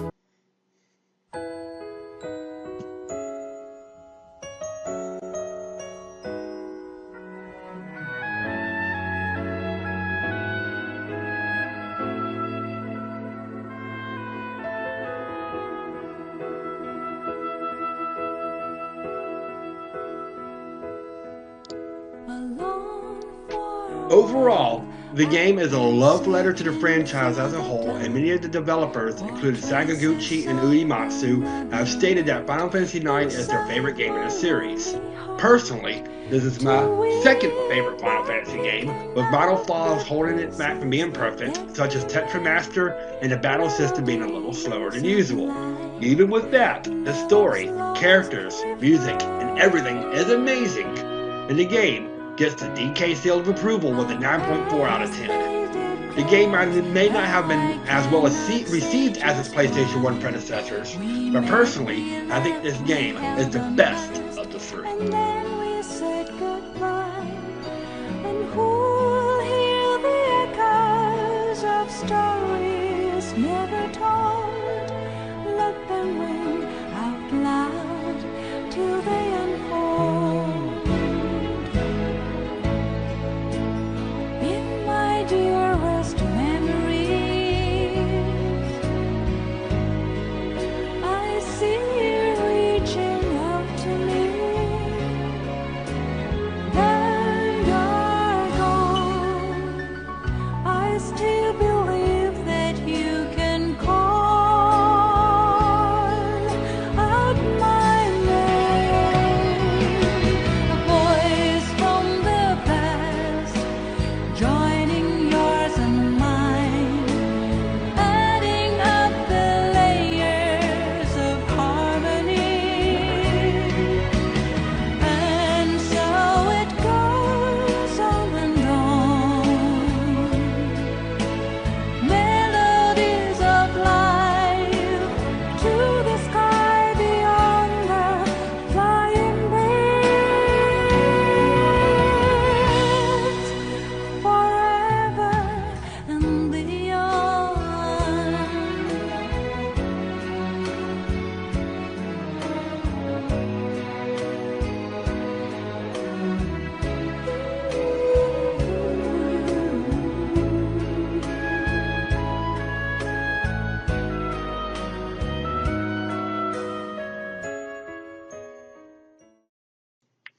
And that concludes the PlayStation 1 era of the mainline franchise. I know it took me 9 months to get this out, but I do all of the editing, writing, research, and everything by myself. So it takes a little bit of time with me having 2 jobs and a child. I really appreciate your patience, and next part we will be moving on to even more first and more experimental games in the PlayStation 2 era. So thanks for watching, and No. Yuffie, it's over. No.